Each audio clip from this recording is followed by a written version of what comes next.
Orson Calder slammed his palm flat on the dining table so hard the oil lamp jumped and nearly tipped. "You will not do this to this family." His voice wasn't loud.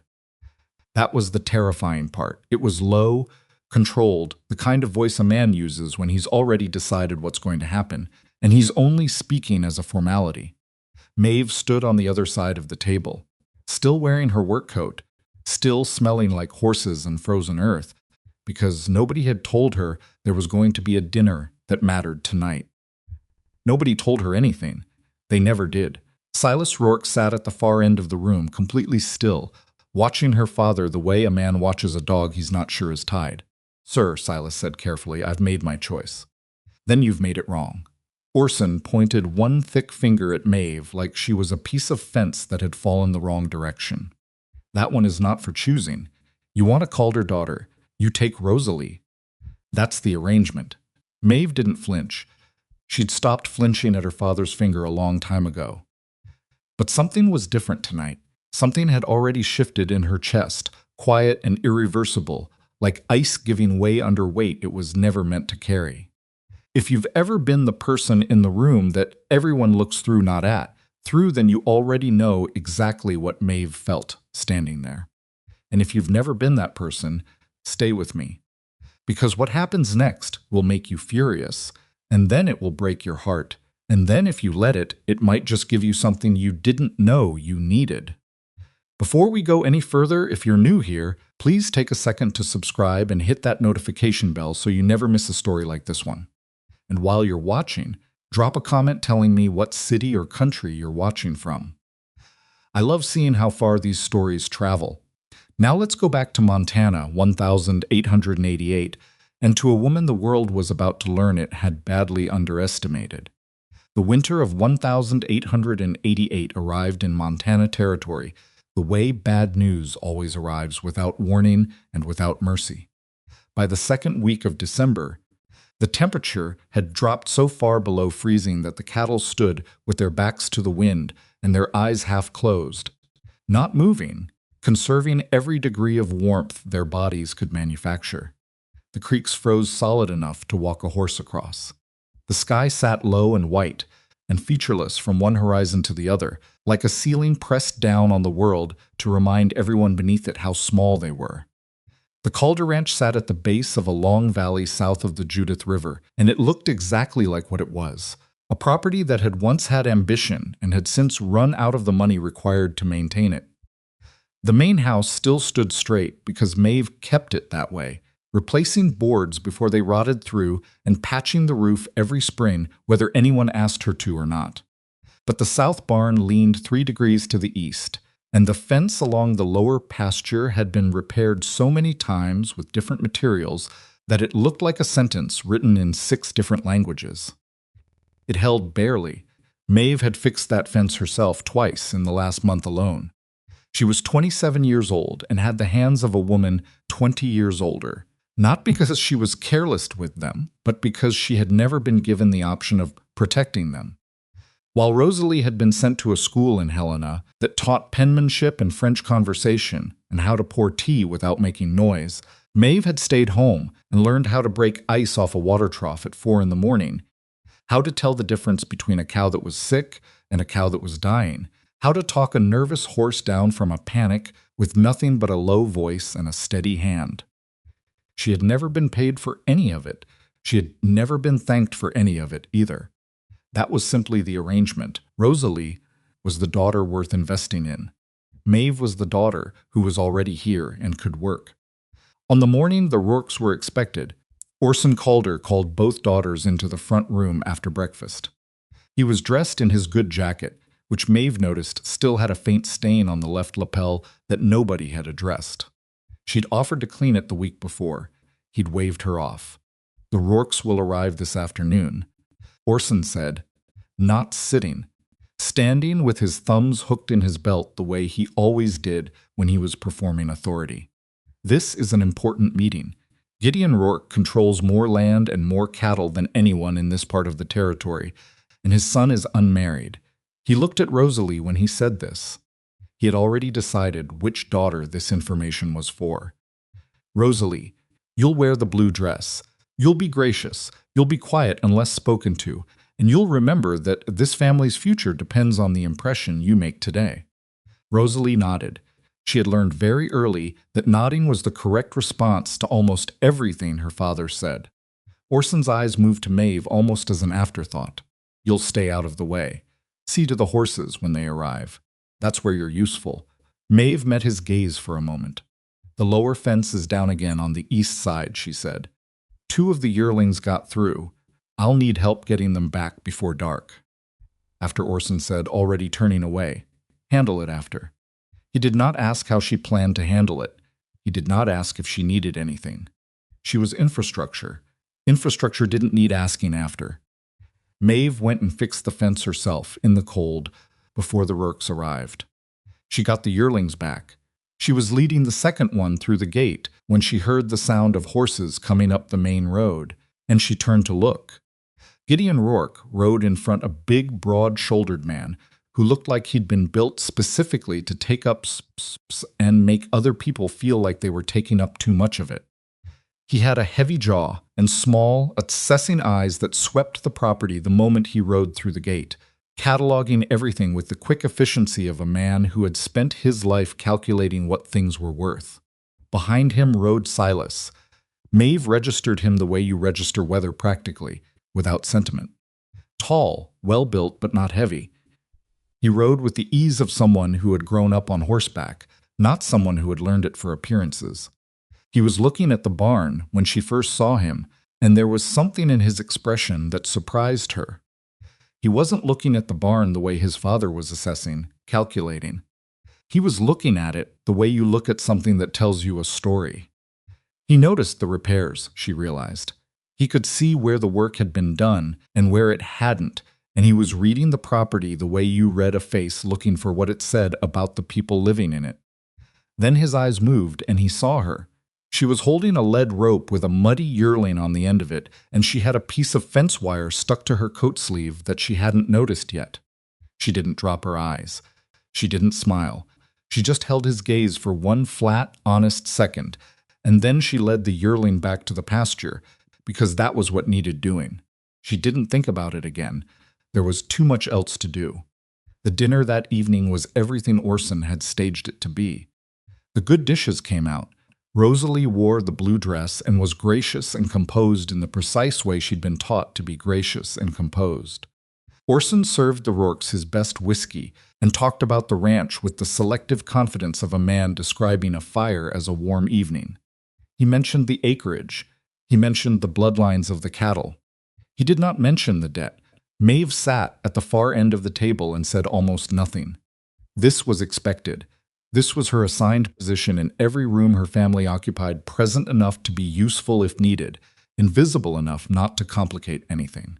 Gideon watched Rosalie with the calculating patience of a man selecting livestock. Silas watched Rosalie because that was clearly the expected thing, and Silas Rourke was, in most visible ways, a man who understood what was expected of him.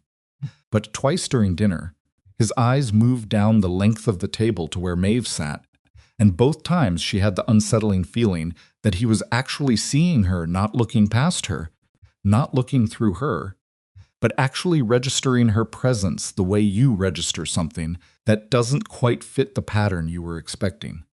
She looked back at her plate both times. She was not interested in being noticed. Being noticed by men had never done her any good. After dinner, when the conversation in the front room had settled into the comfortable rhythm of men discussing land and money, Silas appeared in the kitchen doorway. Maeve was washing dishes. She had not been asked to wash them. She was washing them, because if she didn't, they wouldn't be washed until morning. "You're the one who fixed the south fence," Silas said. It wasn't quite a question. She looked at him over her shoulder. "What makes you think that? The repair style changes 3 times along that fence line. The newest sections are better than the older ones. Tighter spacing, the posts are set at the right angle for that soil." He paused. "Nobody taught you that. You figured it out." Maeve turned back to the dishes. "What do you want, Mr. Rourke? I'm trying to understand this property." "The property," she said flatly, "is drowning. My father expanded the herd 3 years ago when cattle prices were high and took on debt to do it. The prices dropped. The drought 2 summers ago took a third of the grazing land. And Harlan Voss cut off the creek access on the east boundary 2 years back over a water rights dispute that my father handled badly and has been handling badly ever since. She set a plate in the drying rack. That's the property. There was a silence behind her. Why are you telling me that? He said finally.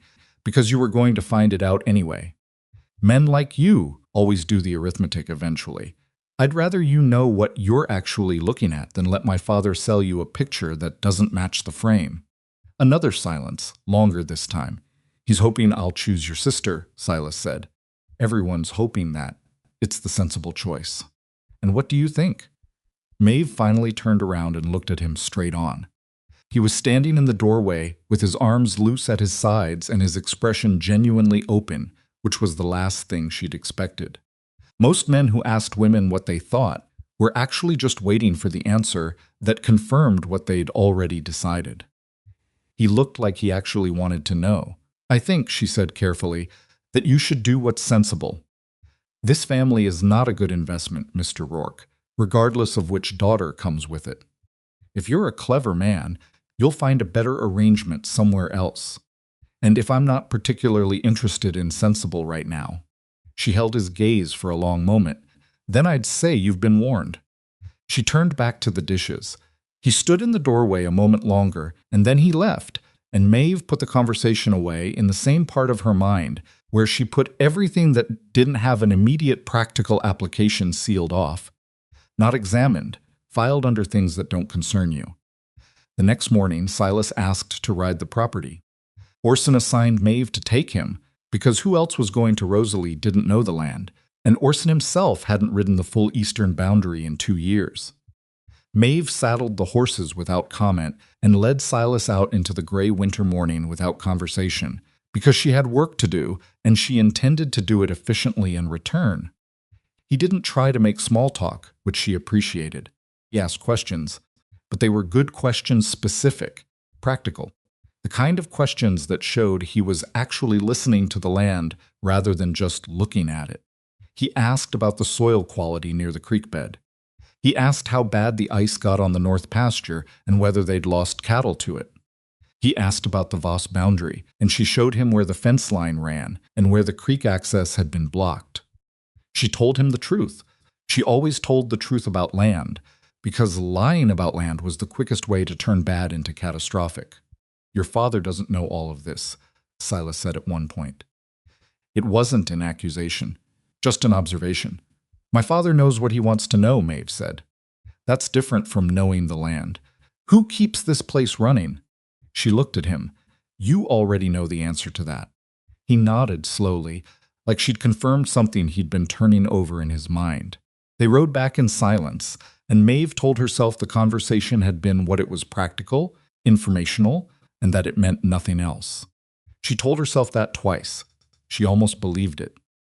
That evening, Orson gathered both families in the front room for what he had clearly choreographed as the formal moment of agreement. He'd put on the stained jacket again. He'd poured the good whiskey again. Rosalie sat with her hands folded in her lap, composed and beautiful, and Maeve sat slightly behind and to the left, in the chair closest to the door, which was where she always ended up because it was the chair nobody wanted. Gideon Rourke started talking about the arrangements with the comfortable momentum of a man who had already decided how this ended. He talked about the land, the cattle, the alliance between families. He talked about Rosalie with the kind of careful, respectful language men use when they're describing an asset they're trying not to insult. And then Silas spoke. I've made my decision. Something in his voice stopped everyone. Gideon stopped mid-sentence. Orson looked up. Rosalie looked up. Maeve looked at her own hands in her lap and told herself this was nothing to do with her. I want to marry Maeve, Silas said. The silence that followed was not a comfortable silence. It was the silence of a room full of people who have just heard something that doesn't make any sense and are waiting for the part where it gets corrected. Orson's expression moved through surprise so fast it almost didn't exist and landed directly on fury. His face went dark the way sky goes dark before a serious storm, not gradually, all at once. No, he said. Single syllable. Flat and final, sir. I said no. Orson stood, and when he stood, he seemed to fill more space than a man his size should have been able to fill. Rosalie is the daughter I'm offering. That is the arrangement. Maeve is not, he stopped, looked at Maeve. Maeve is not the daughter you want. With respect, Silas said, and his voice was still calm, still measured. I disagree. Orson turned his fury on Silas with the confidence of a man who had spent 30 years being the most powerful person in every room he'd entered. You've been here 2 days. You don't know what you're talking about. I know what I saw on that property. What you saw is my ranch. What I saw, Silas said, is your daughter, keeping your ranch alive. The room went so quiet Maeve could hear the fire in the grate. Orson's jaw worked. His eyes moved to Maeve, and she recognized the expression on his face. She'd seen it her whole life. It was the look of a man who is furious, not because you've done something wrong, but because you've done something that inconvenienced him. You, he pointed, you did this. Maeve looked at her father, the man who had given her the work and none of the credit for 27 years. The man who had sent her sister to school and kept her home to fix fences. The man who was currently looking at her with an expression that made it very clear that whatever happened next was going to be her fault, as far as he was concerned. She felt something settle in her chest, quiet and certain and not particularly emotional. Just settled. No, she said. Orson's eyes narrowed. I beg your pardon? You're going to tell me to refuse him. Her voice was steady. And I'm not going to. The words left her mouth and landed in the room, and she let them stay there. She didn't soften them. She didn't add anything to make them easier to hear. She just let them be what they were. The first time in her life she had said the word no to her father and not immediately followed it with an apology. Orson stepped toward her. Maeve, I have worked this land for 10 years without wages, she said.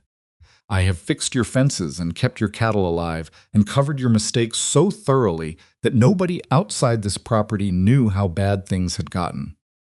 I have never asked you for anything. I am not asking now. She stood up. I am telling you. I accept. She looked at Silas when she said it. He was watching her with an expression she couldn't quite read, something between relief and something else she didn't have a word for. Orson slammed his palm on the table. You will not. I'm leaving, Maeve said. Tonight, if the Rourkes will have me. Tomorrow morning at the latest. Gideon Rourke, who had been watching all of this with the arrested fascination of a man who had walked into a mine explosion, cleared his throat. He looked at his son for a long moment, and then he looked at Maeve, and whatever calculation was running behind his eyes settled into something complicated and not entirely pleased. My son has made his choice, Gideon said at last. He did not sound happy about it. He sounded like a man deciding to let a situation play out, because stopping it had become more trouble than it was worth. The lady is welcome under our roof. It was not warm. It was not welcoming. It was a door held open by a man who intended to find reasons to close it. But it was open. Maeve went upstairs and packed the few things that were actually hers, which took less than an hour, because she'd never been given enough to accumulate much. A change of clothes. A good knife she'd bought with money she'd saved from selling a calf she'd raised herself, because the proceeds had gone to her father, but he'd thrown $2 at her and told her to stop looking sullen about it. A small book of land surveys she'd annotated over years because she'd taught herself to read property maps out of sheer practical necessity. She came back downstairs with a single bag. Rosalie was standing in the hallway. She had taken off the blue dress. She looked younger without it, and uncertain in a way she rarely let herself look in front of anyone. Maeve, she said. Rosie. Rosalie's eyes moved to the bag. Something crossed her face. Guilt, probably, though she would have called it something else. You don't have to. I know I don't have to, Maeve said, not unkindly. That's the whole point. She walked past her sister toward the front door. Behind her, she heard her father's voice from the main room, low and furious, still talking to Gideon Rourke about what could be salvaged from the evening's disaster. She walked out without saying goodbye. The cold hit her the moment she stepped through the door, sharp and clean and indifferent. The horses were still at the post. The stars were out, hard and white against the black sky the way they always were in winter. Too bright. Too many. The way things get when there's nothing between you and them. Silas appeared beside her. He took her bag without asking, which was either presumptuous or practical, and she hadn't decided which. I need you to understand something, she said, looking at the stars rather than at him, because it was easier. All right, I'm not coming with you because of what you said in there. I'm not coming with you because you chose me or because you said the right things. I'm coming because I have been property on that land for my entire life, and I am done with it. That's fair, he said. It means I'm going to say things that inconvenience you. I'm going to have opinions about your ranch and your land, and I'm not going to keep quiet about them because it would be more comfortable. I'm counting on that, he said, actually. She looked at him then. In the cold and the dark, he looked different than he had in the lit rooms, more real, less arranged. He looked like a man who had made a decision that was going to cost him something, and had made it anyway. You don't know me, she said. No, he agreed. But I know the fence line, and I know who built it, and I know what that tells me. He paused. The rest of it I'll learn. She stood there in the cold for one more moment, looking at the ranch that had taken everything she had for 10 years and given almost nothing back. The dark shape of the house, the leaning barn she'd propped up and patched and kept standing through 3 winters, the fence she'd fixed and fixed and fixed again. She picked up her bag from where Silas had set it and put it over her shoulder and walked to the horses. She did not look back. Behind her, in the warm light of the house she was leaving, her father's voice rose briefly, not words she could make out, just the tone. The familiar tone of a man who believes his anger entitles him to win. For the first time in 27 years, Maeve rode away from it. The Rourke Ranch was bigger than anything Maeve had ever seen in her life, and her first reaction to it was not admiration. It was unease. She rode through the main gate in the gray light of early morning, after a night of hard travel that she'd spent mostly upright in the saddle because sleeping in a wagon beside people she didn't know was not something her body was willing to do regardless of how tired she was. The property stretched in every direction farther than she could see clearly in the winter haze barns that actually stood straight, fence lines that ran true, outbuildings that were maintained not just functionally, but with a kind of deliberate permanence that said whoever built this intended it to last, and intended everyone who saw it to know that. It was impressive. It was also the kind of impressive that made her feel the specific discomfort of someone who has spent years maintaining something small and struggling and now has to stand next to something that never struggled at all. Silas rode beside her and said nothing, which she appreciated. He seemed to understand that she needed to take it in at her own pace and in her own way, without narration. Gideon rode ahead. He had said almost nothing to Maeve since they'd left the Calder Ranch the night before. Not hostile exactly, more like she was a variable in a calculation he was still running, and until the calculation finished, he had nothing useful to say to her. She'd met men like that before, men who decided what you were worth before they spoke to you, and whose opening words were just the announcement of a conclusion they'd already reached in private. She would find out soon enough what his conclusion was. The answer came faster than she expected. Gideon dismounted in the main yard, handed his reins to a young hand without looking at the boy, and turned to Maeve with his hands clasped behind his back. He looked at her the way a man looks at a piece of equipment someone has delivered to the wrong address. My son makes decisions quickly, Gideon said. It's one of his few consistent flaws. I've learned to work around it. Maeve swung down from her horse without waiting for anyone to help her. Is that what you're doing right now?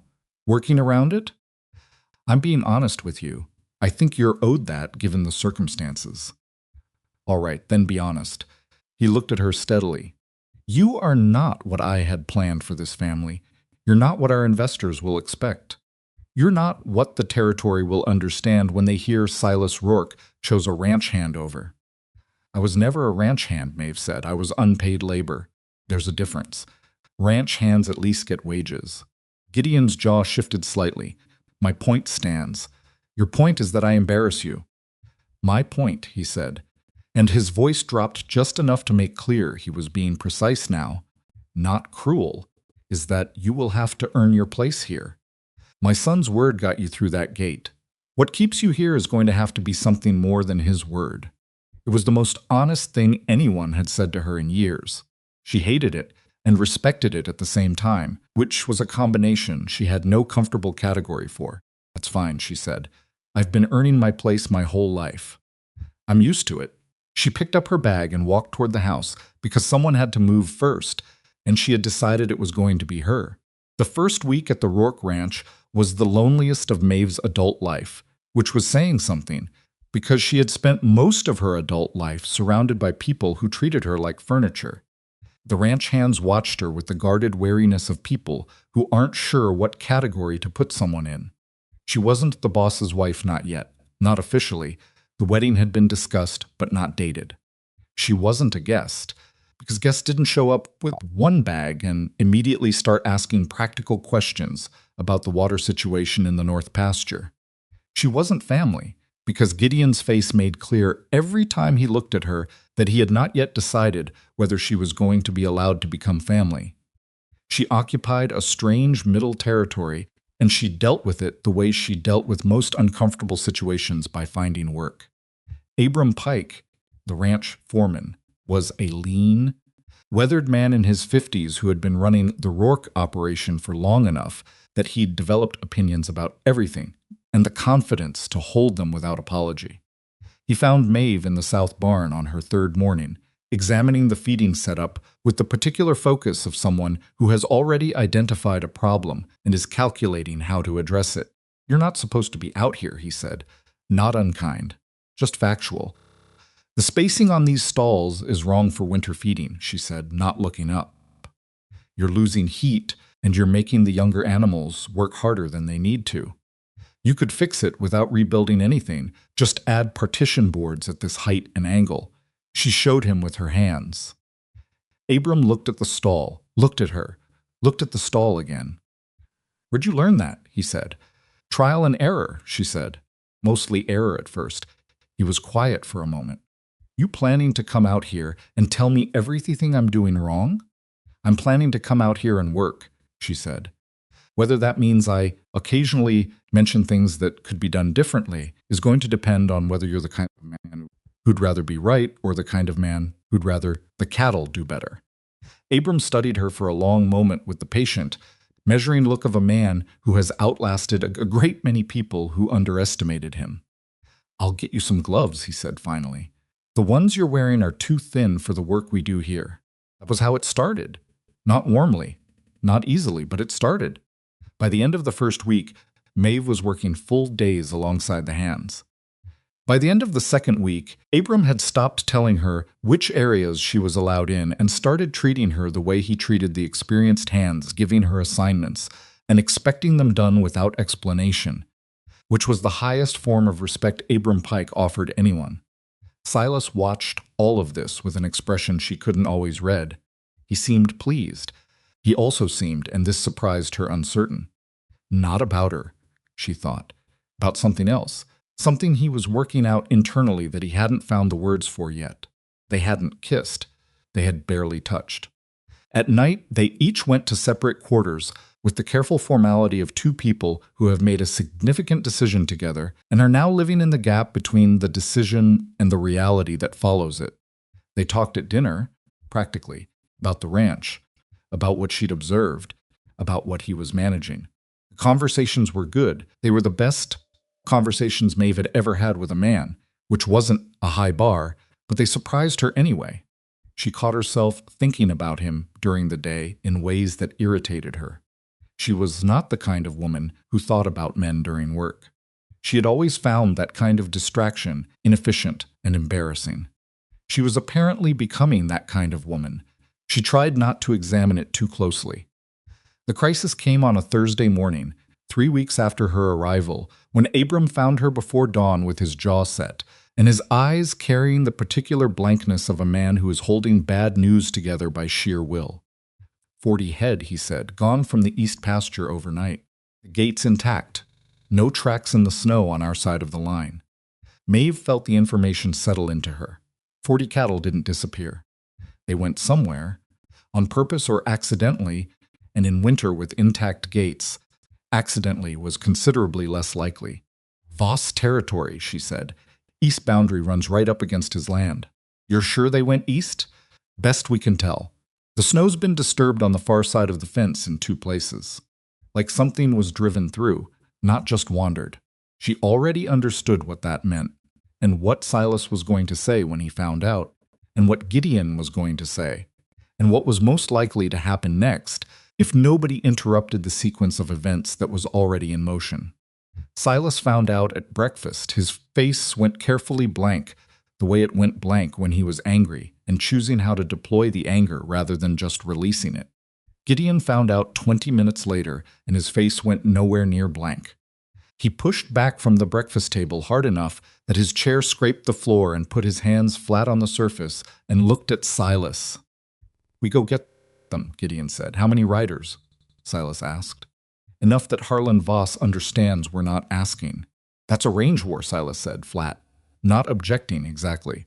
Just naming it. "That's getting back what's ours," Gideon said. Maeve had been standing in the doorway of the kitchen. She'd come in from the barn when she heard the voices rise, still in her work coat, and she'd listened to the exchange with the cold, practical part of her mind that had spent years managing crises on a failing ranch. "Can I say something?" she said. Both men looked at her.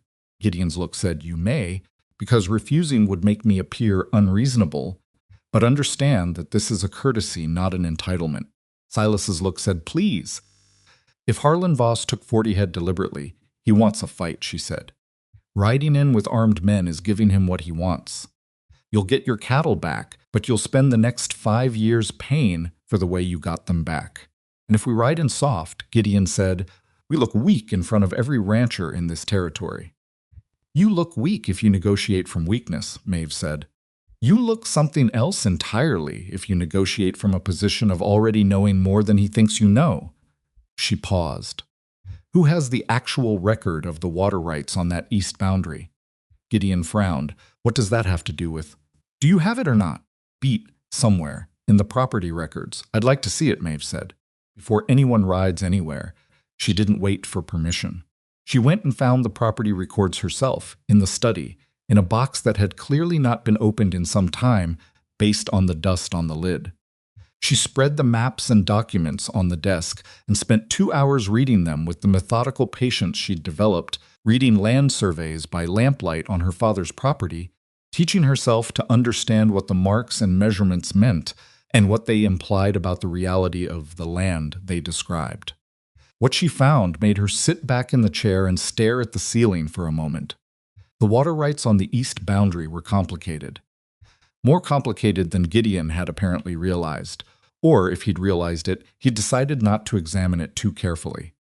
The original boundary agreement had provisions that Voss could legitimately argue had been violated not recently, not dramatically, but steadily and quietly over a period of years, in ways that someone paying close attention would have noticed, and someone not paying attention would have missed entirely. Voss had noticed, if that was why he was fighting. She didn't have the full answer yet. But she had enough to know that riding in with armed men was not just dangerous, it was potentially riding into a situation where Harlan Voss had legal footing that nobody on the Rourke side had bothered to check. She went back to Silas. "Let me go talk to him," she said. He looked at her like she'd said something in a language he almost spoke. "You want to ride to Harlan Voss's ranch alone?" "Yes." "Maeve, I'm not asking you to send me. I'm telling you what I'm going to do." He ran a hand through his hair, which she'd noticed he did when he was working through something he didn't like but couldn't immediately argue against. "He doesn't know you. He has no reason to talk to you. He has 40 of our cattle, and he's waiting for us to come get them the wrong way. He has 40 of your cattle, and he has a water rights grievance that's been sitting unaddressed for years," she said. "That's not a man who wants a fight. That's a man who wants to be heard.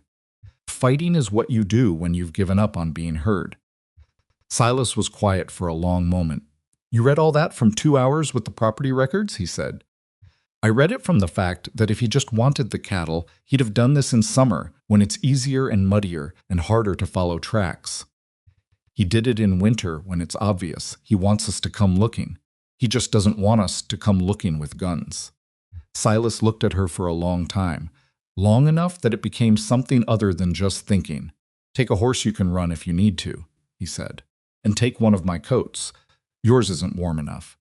She almost argued about the coat. She didn't. Harlan Voss's ranch was 6 miles east through country that was beautiful. It's a particular brutal way of winter Montana, and barren, sharp-edged, and uninterested in whether you found it beautiful or not. Maeve rode with her hands inside Silas's coat when the trail was clear enough that she didn't need them on the reins, because the coat was warmer than hers, and she wasn't going to let pride make her stupid. The Voss ranch was smaller than the Rourke operation, but it was in better repair than it had any right to be given the water situation, which told her something about the man who ran it. She rode through the gate at a walk, which was how you announced you weren't there to fight, and she stopped in the yard and waited. A man came out of the main barn. He was around 60, built like someone had stacked years of hard work directly onto a human frame, with a gray beard he kept trimmed and eyes that were a very pale, very clear blue that immediately assessed her and didn't hide the fact that they were doing it. "You're one of Rourke's," he said. "Not a question. I'm Maeve Calder. I'm going to be Silas Rourke's wife." He looked at her horse, looked at her, looked at the fact that she was alone. "They send you by yourself," he said. "Nobody sent me. I came because I thought you deserved someone to actually talk to instead of just an armed argument." Harlan Voss crossed his arms over his chest. He had the body language of a man who had been in enough confrontations to know that this one was unusual, and who wasn't sure yet whether unusual was good or bad. "My cattle are in your east pasture," Maeve said. "I'd like to understand how they got there before I tell you what I'm prepared to offer in exchange for their peaceful return." "Your cattle," Harlan said. He had a particular edge on the word that she filed away. "Rourke cattle," she corrected. "I don't own anything yet." "I'm being precise." Something shifted in his expression. Not warmth exactly, but a reduction in hostility, which in this situation was worth more than warmth. "Come inside," he said. "It's cold." She followed him in, and what he told her over the next hour reordered her understanding of the situation in ways she had not fully anticipated. The cattle hadn't been driven. They'd been found, already on his land, having wandered through a section of fence that had been cut not by Voss's people, which he was clear about in the way a man is clear when he knows he's being accused of something and wants to establish truth before negotiation. Deliberately cut on the Rourke side of the line by someone who wanted the cattle to cross into Voss territory and be found there. Someone had wanted exactly the fight that almost happened. Someone had wanted 2 ranches shooting at each other in the east pasture over 40 head of cattle and had set it up carefully enough that both sides would have believed they were defending themselves. Maeve sat with that information for a moment. "You know who cut the fence?" she said. "I have a thought," Harlan said. "Not proof." "Then let's talk about the water rights," she said. "Because I read the original agreement this morning, and I think we both know there are things in there that should have been years ago and weren't." Harlan looked at her with those pale, clear eyes for a long, careful moment. "Rourke know you're having this conversation," he said. "Silas does," she said. "Gideon doesn't yet. How do you think Gideon's going to feel about his son's not yet wife riding over here and renegotiating 20 years of water rights on his behalf?" "Probably furious," Maeve said honestly. "But the question is whether being furious is more important to him than being right, and I don't know the answer to that yet." Harlan sat back in his chair. He looked at the table. He looked at his hands, rough, scarred hands that had spent decades in this same country fighting for the same water that her father had also fought over and lost. "The fence line at the creek," he said. "The original survey put the access point 12 feet north of where Rourke's men moved it 8 years ago. 12 feet doesn't sound like much. It's enough to cut off the secondary flow in a dry year," Maeve said. "I know. I read the survey." He looked at her again. This time there was something else in his expression, something that on a less guarded man might have been called respect. "You actually read the survey," he said. "I read everything I can find," she said. "It's the only advantage I've ever had that nobody could take away from me." They talked for another 2 hours. By the end of it, they had an outline, not a formal agreement, nothing that could be signed yet, but an outline of what a fair water-sharing arrangement might look like. and a shared understanding that the fence cutting had been done by someone else entirely, and that both ranches had more to lose from fighting each other than from trying to figure out who had wanted them to fight and why. She rode back with 40 cattle following behind, driven by two of Voss's hands, who turned back at the boundary line without ceremony or conversation. Silas was waiting at the gate. He looked at the cattle, looked at Maeve, looked at the two departing riders. He didn't say anything for a moment. "You got them back," he said finally. "Yes." Without anyone getting shot. "Yes." He let out a breath that was not quite a laugh and not quite a sigh. "My father is going to—" "I know. He's going to say you had no authority to—" "I know that too, Maeve." He waited until she looked at him. "Did you negotiate something I'm going to have to defend to him?" "Probably," she said, "but it's something worth defending. Someone cut that fence from our side, Silas. Someone wanted your men riding into Voss territory with guns. The cattle were just the excuse." The expression on his face shifted from complicated to something much colder and more focused. "Say that again." She said it again, slower, laying out everything Harlan Voss had told her.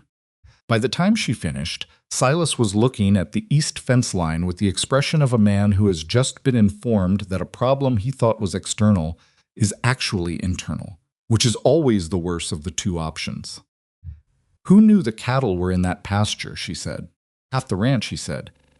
"We rotate the herd. Everyone knows the schedule. Then we narrow it down differently. Who benefits if you and Voss go to war?" He didn't answer immediately, which meant he had an answer he wasn't sure about yet. Before they could push further, Gideon came out of the house. He looked at the cattle in the yard. He looked at Maeve. He looked at Silas. His expression moved through several things quickly, and what it landed on was not the fury she'd expected. It was something more complicated, the expression of a man who had prepared for one outcome and received another, and is recalculating what that means for his existing understanding of events. "You went to Voss," he said to Maeve. "Yes, alone." "Yes. And he gave you the cattle." "He gave us the cattle," she said, "and information that I think matters more than the cattle. Someone cut our fence from the inside to make this happen." Gideon was quiet for so long that a less experienced person might have thought he'd stopped listening. He hadn't. He was processing, and when Gideon Rourke processed something, he did it completely and without performance. "Come inside," he said finally. She followed him in, and Silas followed behind her, and the three of them sat at the large table in the main room, and Maeve laid out everything she knew and everything she suspected in the precise, unsentimental way she had learned to lay things out when dealing with people who needed information rather than comfort. Gideon listened to all of it without interrupting, which she hadn't expected. When she finished, he was quiet again, long enough that the fire in the grate had audibly settled. "The Eastern investors are coming in 3 weeks," he said at last. Not to her, exactly. Not to Silas either. More to the room, to the problem. "If there's a range war on this property when they arrive." "There won't be," Silas said. Gideon looked at him. "Not if we find out who cut the fence and handle it quietly," Silas said.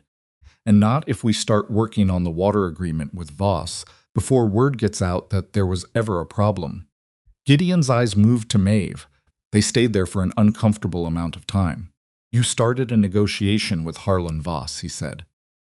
"On my land, without my knowledge." "Yes," Maeve said. "And you think that was your place to do. I think it needed doing, and I was the one willing to do it," she said.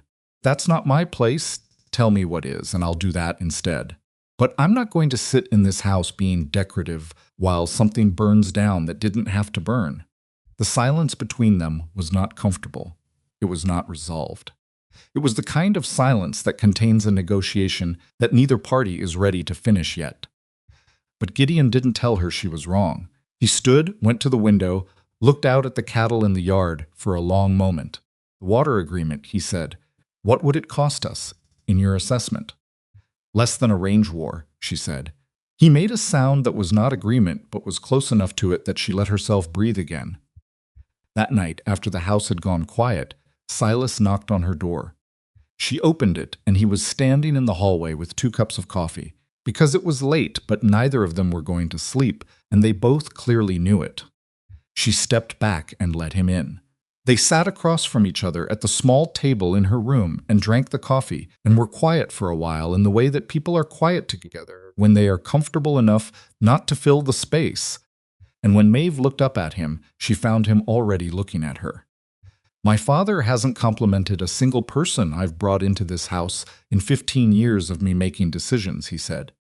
He didn't compliment me, she said. He asked your opinion on a business matter, Silas said. For Gideon Rourke, that's the equivalent of a standing ovation. She looked at her coffee cup. I don't need his approval. I know you don't, Silas said. That's probably why you're the first person he's considered giving it to. She looked up at him again, and he was almost smiling, not quite. But almost, and she felt the thing in her chest that she'd been carefully not examining shift again. That quiet, irreversible movement, like ice giving way. Silas, she said, yeah, who benefits if you and Voss go to war? He set down his coffee cup. His expression moved from almost warm back to that cold, focused thing she'd seen at the gate. There's a land broker, he said, Meridian Land Company. They've been buying up distressed ranch properties on the south side of the territory for 2 years. They approached my father about the east parcels 6 months ago. He said no, and if those parcels were in the middle of a range dispute, she said slowly, the value drops. The acquisition price drops. And a man who's already fighting on one front is considerably more likely to sell on another. He paused. I don't have proof, but you have a direction to look, she said. He nodded. She wrapped both hands around her coffee cup and thought about the fence, cut from the inside, and the 40 cattle walking through the gap in the cold, and the almost war that would have ruined 2 families and enriched a third. We need to find out who on this ranch is talking to Meridian, she said. Yes, he said, and we need to do it without letting them know we're looking. Yes. Outside, the wind had picked up and was moving through the gap under the window in a low, insistent note that filled the room like something trying to get in. Maeve listened to it and thought about her father's property and the decade she'd spent patching things other people broke. She thought about how she'd gotten very good at it, at fixing things quietly, from the inside, without anyone noticing until the fix was done. She thought that might be the most useful thing she'd ever learned. Get some sleep, she said to Silas. He stood, picked up his cup. At the door he stopped and looked back at her. You were right earlier, he said. About the fence, about Voss, about all of it. Don't get used to saying that, she said. I'm not always right. No, he agreed, but you're right in ways that matter, and that's rarer. He paused. I'm glad you came with me. She looked at him for a moment. I came for myself, she said, but I'm not sorry it was with you. He nodded once. Like that was enough, because it was, and left. Maeve sat alone in the lamplight with her cooling coffee and listened to the wind and thought about Meridian Land Company and cut fence lines and the quiet war that was apparently already underway, under the surface of everything that looked like peace. She'd spent her whole life learning to read the land, to see what was wrong before it became catastrophic, to act before the situation made acting impossible. She had a feeling she was going to need every bit of that skill in the weeks ahead. The Meridian Land Company problem didn't announce itself the way crises usually did. It didn't arrive with a slammed door or raised voices or 40 missing cattle. It moved the way water moves under ice, quiet, purposeful, invisible, until the surface gives way, and by then you're already falling through. Maeve spent the better part of 2 weeks watching for it. She watched the hands the way you watch a room when you're trying to find the draft, not staring directly, but aware of the periphery, noticing who talked to whom and when conversations stopped when she walked into them. She watched which men rode the east boundary more than their assignments required. She watched the mail that came into the ranch, not because she went through it, but because she noticed who collected it before it reached the main house and whether they looked at her when they did. Abram noticed her watching. Of course he did. Abram noticed everything. It was how he'd survived 30 years of managing other men's land and other men's tempers. He found her at the water trough on the north side of the main barn one morning, the kind of cold morning that made the air feel like it had edges. You're hunting, he said. Not an accusation, just an observation from a man who recognized the behavior. I'm working, she said. You're doing both, he said. What are you looking for? She considered him. She had been considering him. Actually, for 2 weeks not as a suspect, but as a resource, because Abram Pike knew this ranch and its people with the intimacy of a man who had watched them all for years. If anyone knew who might be talking to outside land interests, it was him. The question was whether she could ask without it getting back to someone who shouldn't know she was asking. She decided she could. Her read on Abram was that he was loyal to the land first, to the operation second, and to individuals only insofar as they were good for both of those things. He'd accepted her because she was good for the land. That was the same currency she was working with now. A man named Clement Soares, she said. How long has he worked the East Pasture? Abram's expression didn't change, which told her she'd named the right person. 14 months, Abram said. Gideon hired him when Packard left. Came with good references. From where? A pause. I'd have to look at the paperwork. I think you already know, she said quietly. Abram looked at the water trough for a moment. Then he said, very carefully, I never had proof of anything. But you had a thought. I had a thought that a man who asks a lot of questions about the East parcel boundaries and who rides that line on his off days and who got hired 4 months after Meridian first came sniffing around might be something other than what his references say. He paused. But I didn't have proof, and I wasn't going to bring suspicion to Gideon without proof, because Gideon's version of investigating is usually firing someone and asking questions later, and if I was wrong, you'd have destroyed a man for nothing, Maeve finished. Yes, she nodded. I need to know what he's been sending out of this ranch. Not the mail something else. Information. Schedules. Boundary details. Abram looked at her for a long moment. You're not going to bring this to Gideon first. Not yet. Silas? Silas knows enough, she said. I need something solid before it goes any further. Abram exhaled through his nose, long and slow, the way men exhale. When they've made a decision, they already know they're going to regret if it goes wrong. Come to my office tonight. After supper, she came.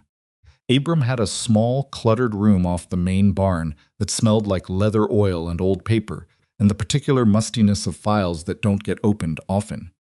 He had the ranch employment records out and a hand-drawn map of the east boundary, and he spent an hour showing her what he'd noticed over 14 months in the precise, restrained language of a man who had been saving this up for exactly the right moment. Clement Soares had been mapping the east parcels. Not obviously, he hadn't been drawing anything that looked like a map. But Abram had noticed him taking unusual interest in the placement of boundary markers in the depth of the creek at specific points in which sections of the fence line were oldest and most in need of replacement. The kind of interest that taken individually meant nothing. Accumulated over 14 months meant someone was building a very detailed picture of what it would take to acquire a piece of property, and which pieces would be most vulnerable to a forced sale if the family operating them was suddenly in the middle of an expensive legal conflict with their neighbor. Maeve sat with all of this and felt the cold, specific anger of someone who recognizes a pattern they've seen before. The small, deliberate manipulations of people who believe that if you work quietly enough and patiently enough, nobody will notice until it's too late to do anything about it. She had grown up watching her father lose land that way. Not to Meridian, but to the same basic mechanism, people who were patient and systematic and counted on chaos and distraction to cover their work. She wasn't going to let it happen here. Don't move him, she told Abram. Don't change anything. I need him exactly where he is for a few more days. Abram looked at her with the evaluating patience she'd come to recognize as his version of trust. You know what you're doing? Not entirely, she said. But I know the direction. She went back to the main house and found Silas in the study with a lamp burning low and a map spread on the desk, and the expression on his face that meant he'd been sitting with a problem for a while, and it wasn't getting smaller. She told him about Clement Soares. His expression went through several things and landed on the cold, focused anger she'd seen at the gate when she'd told him about the cut fence, the anger of a man who has been betrayed quietly by someone who was paid to be trustworthy. 14 months, he said. Yes, he was here when we had the water dispute with Erickson on the north boundary. Yes, and when my father turned down Meridian's offer in the spring. 6 weeks after, yes, she said. And then the fence got cut. Silas put both hands flat on the desk and looked at the map for a long moment without speaking. She could see him working through it, the timeline, the implications, the question of how many other things over 14 months had been shaped by information leaving this ranch through a man who was being paid by someone else. "What do you want to do?" he said. "I want to give him something to send," she said. Something that sounds exactly like the kind of information Meridian has been waiting for. Something that makes them move. Silas looked up from the map. "And when they move, we'll know who they're moving through," she said. "And we'll have them doing it on our terms instead of theirs." He was quiet for a moment. "You've done this before." "Not exactly this," she said, "but close enough. My father had a hand who was reporting our cattle schedules to a neighboring ranch for 2 years. I figured it out and I used it." She paused. "It didn't save the ranch, but it stopped the bleeding long enough that we understood what was actually happening to us." Silas looked at her with that expression. She still didn't entirely have a name for the one that showed up when she said something that seemed to recalibrate something in how he was looking at her. "All right," he said. "What do you need from me?" 3 days later, the Eastern investors arrived. There were 4 of them, traveling together from Chicago, and they brought with them the particular energy of men who have a great deal of money and are accustomed to the places where they spend it reflecting that fact back at them. They wore good coats and carried good luggage, and looked at the Rourke Ranch with the careful, assessing interest of men considering a significant purchase which was, in effect, what they were doing. Gideon met them in the front yard with the performance of confidence that Maeve had now watched him deploy several times, the broad shoulders, the steady handshake, the voice calibrated to suggest that everything was under control and always had been. He was good at it. She could see why it had worked for years. It was a convincing impression of a man who has nothing to worry about. The problem was that impressive impressions were exactly what sophisticated investors were trained to look past. Maeve was introduced at dinner that evening as Silas's intended, which was the correct and expected thing, and she noted the way the investors' eyes moved to her with the polite, slightly dismissive interest men like that offered women in her position present, acknowledged, not particularly relevant. She didn't correct that impression. Not yet. Gideon's presentation of the ranch came the following morning. He had prepared it carefully: maps, cattle numbers, expansion projections, a vision of doubling the herd over 3 years and increasing the territory's holdings by a third. He spoke with the authority of a man who had built something real and was not wrong about having done so. Maeve sat at the far end of the room and listened to the numbers and felt the things she'd felt reading her father's ranch, records the gap between the story being told and the reality underneath it. The expansion plan was reckless. She had known this since reading the property records. Doubling the herd in 3 years on land that had been grazed at current capacity for a decade would strip the pastures in ways that would take another decade to repair. The north grazing sections were already showing the signs she'd ridden them. She'd seen the thin patches. She'd noticed where the grass came back thinner each spring than the year before. If Gideon pushed this expansion and it went wrong, and the land told her it would go wrong, the investors would not lose money immediately. They would lose it slowly, over years, watching a property degrade under the weight of a plan that had sounded solid in a warm room in Chicago. She looked at the investors. They were listening to Gideon with the careful, neutral expressions of people who are good at not showing what they think while they think it. One of them, a small, precise man named Aldrich, who had said almost nothing since arriving, was making notes in a small book with a pencil that he occasionally tapped against his lips. Aldrich was the one who mattered, Maeve had decided. He was the one whose silence in a room full of talking men meant that he was the person they all reported back to. She waited until Gideon had finished his presentation and the room had shifted into the comfortable post-presentation murmur of polite questions and non-committal responses. Then she spoke. "The north grazing sections are at capacity," she said. "Have been for 2 years. Doubling the herd on the current land allocation would put them past sustainable recovery within 18 months. The room went quiet in the particular way. Rooms go quiet when someone says something that wasn't in the program. Gideon looked at her from across the room with an expression that was 6 different things happening at once, and none of them were pleased. Aldrich stopped tapping his pencil. "Miss Calder," Gideon said. His voice was controlled, impressively controlled, actually, for a man who was clearly furious. "Perhaps I've ridden the north sections twice this week," she said. "I can show you the maps if that would be helpful." She looked at Aldrich specifically. "The south and east parcels have capacity that hasn't been used efficiently. A controlled expansion of 40% over 4 years, concentrated in those areas and paired with a rotation system on the north sections to let them recover, would produce better long-term yields than the current proposal." The silence extended. Aldrich's pencil was not tapping anymore.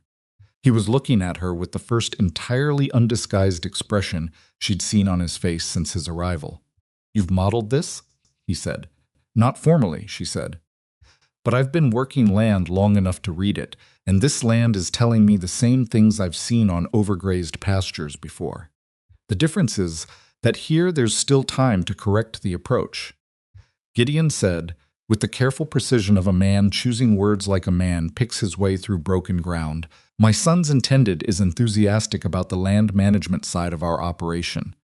"Your son's intended," Aldrich said, still looking at Maeve, "seems to understand this property very well." He glanced at Gideon. "We'll want to see the south and east section maps. And I'd like Miss Calder to walk us through the rotation proposal." Gideon's face was a controlled disaster. He nodded once, the way a man nods when he has decided that the situation has gone somewhere he didn't plan for, and the only available response is to absorb it and recalculate. Silas, standing near the window, was looking at Maeve with an expression that was not quite a smile, but contained everything a smile would have. The investors spent 2 more days on the property. Aldrich spent most of those days asking Maeve questions, good questions, specific questions, the questions of someone who actually understood land management and was genuinely interested in the answers, rather than just assessing whether she seemed credible. She answered them honestly, including the parts that reflected badly on the current operation, because she had learned that investors who felt they'd been given an accurate picture stayed. Investors who felt they'd been sold a picture left, and then they told other investors. On the last evening, Aldrich found her in the south barn, where she was doing a final check on the stall modifications she and Abram had made. He stood in the doorway and watched her work for a moment before speaking. "The water situation on the east boundary," he said. Rourke mentioned it briefly. He characterized it as essentially resolved. Maeve straightened up from checking a partition board. "We're in active negotiation with the Voss Ranch on a water-sharing arrangement," she said. "It's not resolved yet, but the relationship is functional and both parties are engaged in good faith." That's different from what Rourke said. "Gideon describes things as he'd like them to be," she said. "I describe them as they are. You should probably know that about both of us before you make any decisions." Aldrich looked at her for a moment. "You're not what I expected to find here." "I'm not what anyone expected to find here," she said. "Including myself, honestly." He made a sound that was not quite a laugh, but acknowledged the honesty. "We'll be in contact with Rourke about the investment terms." He paused. "I expect those terms will involve a conversation about the land management approach." She nodded. She did not say anything else, because she had learned that the best thing to do after delivering information is to stop talking and let the other person process it. He left. She leaned against the partition board and let out a breath that she'd been holding, she realized, for approximately 2 days. Then she went and found Silas and told him what Aldrich had said, and Silas stood in the kitchen doorway with a cup of cold coffee and looked at the middle distance for a moment. "He's going to make the investment conditional on the land management changes," Silas said. "Probably my father is going to be—" "I know. Maeve." She looked at him. "I'm not going to apologize for what I said in there," she said. "Your land is telling you something. Ignoring it because it's inconvenient doesn't change what it's saying. It just means you find out later, when it's harder to fix." He set down the coffee. "I'm not asking you to apologize," he said. "I'm asking you to be in the room when I tell my father, because I think that conversation is going to need your specific—" he paused, looking for the word—"your specific quality of not backing down." She looked at him for a moment. "All right," she said. "I'll be there." They never got to that conversation. Because the following morning, before anyone had a chance to arrange anything, Rosalie Calder appeared at the front gate of the Rourke Ranch on a horse she'd clearly ridden too hard in cold weather and too light for the temperature. And she was shaking when Maeve reached her, not just from cold, but from the kind of shaking that comes from holding yourself together for a long time and running out of the strength to keep doing it. Maeve got her off the horse and into the house before anyone else appeared in the yard, which took a focused efficiency that she was grateful for, because it meant she didn't have to explain anything to anyone until she had Rosalie warmer and calmer and capable of speaking clearly. She sat her sister at the kitchen table, with her hands wrapped around a cup of hot water because it was the fastest thing to heat, and she looked at Rosalie's face, the composed, careful face that Rosalie had always worn like a piece of clothing, and saw that it had come apart in the night, in ways that hadn't quite reassembled yet. "Tell me," Maeve said. Rosalie told her. Orson had been negotiating a marriage since November, not with the Rourkes, once that option had collapsed in the way it had, with a banker named Theodore Marsh, 63 years old, 3 times widowed, who had purchased debt from failing ranches for 20 years and was expanding his portfolio into actual property and needed a wife with a respectable family name to smooth his way into territory society. He had approached Orson in October. Orson had agreed by November. Rosalie had been informed in December. She had not been asked. She had not been consulted. She had been told, in the same flat, authoritative voice Orson used to tell Maeve to fix a fence or move a herd that she would marry Theodore Marsh in the spring, that this would resolve the ranch's outstanding debts, and that her cooperation was expected because her alternatives were limited. Rosalie had said yes, because she'd spent her whole life saying yes, and she was very good at it, and it hadn't occurred to her that saying anything else was a real option. But then she'd met Theodore Marsh. He'd come to dinner at the Calder Ranch 2 weeks ago. He was not cruel. Exactly. He was something worse. In a way, he was utterly indifferent to whether Rosalie was a person or a piece of furniture, as long as the piece of furniture was presentable and obedient. He had talked at dinner about his previous wives with the calm, businesslike detachment of a man discussing assets he had owned and disposed of. He had looked at Rosalie the way Gideon had looked at the ranch during his first visit, assessing, calculating, filing information under either useful or not useful. Rosalie had smiled through dinner and gone upstairs afterward and sat on her bed for 6 hours without sleeping. And somewhere in the space of those 6 hours she had understood, with the cold clarity of someone who has just seen something they can't unsee, that her father was selling her, not arranging a marriage, not securing her future, selling her to pay a debt, and the currency happened to be a human being, and the human being happened to be his daughter. She had ridden out before dawn. Maeve listened to all of this and felt the specific layered anger of someone who already knew their father was capable of it and is somehow still shocked by the confirmation. She had left that ranch. She had put distance between herself and Orson Calder's version of the world. But Rosalie had stayed, and staying had cost her something. Maeve had always known it would eventually cost her. "You're not going back," Maeve said. Rosalie looked up from the cup. "You're not going back, Rosalie. Father will." "I don't care what Father will," Maeve said. The flatness in her own voice surprised her a little. Not angry, past angry, settled. "You are going to stay here until we figure out what comes next. That's what's happening." Rosalie was quiet for a moment. Then in a very small voice, Silas will be fine with it," Maeve said. "And if Gideon isn't, I'll handle Gideon."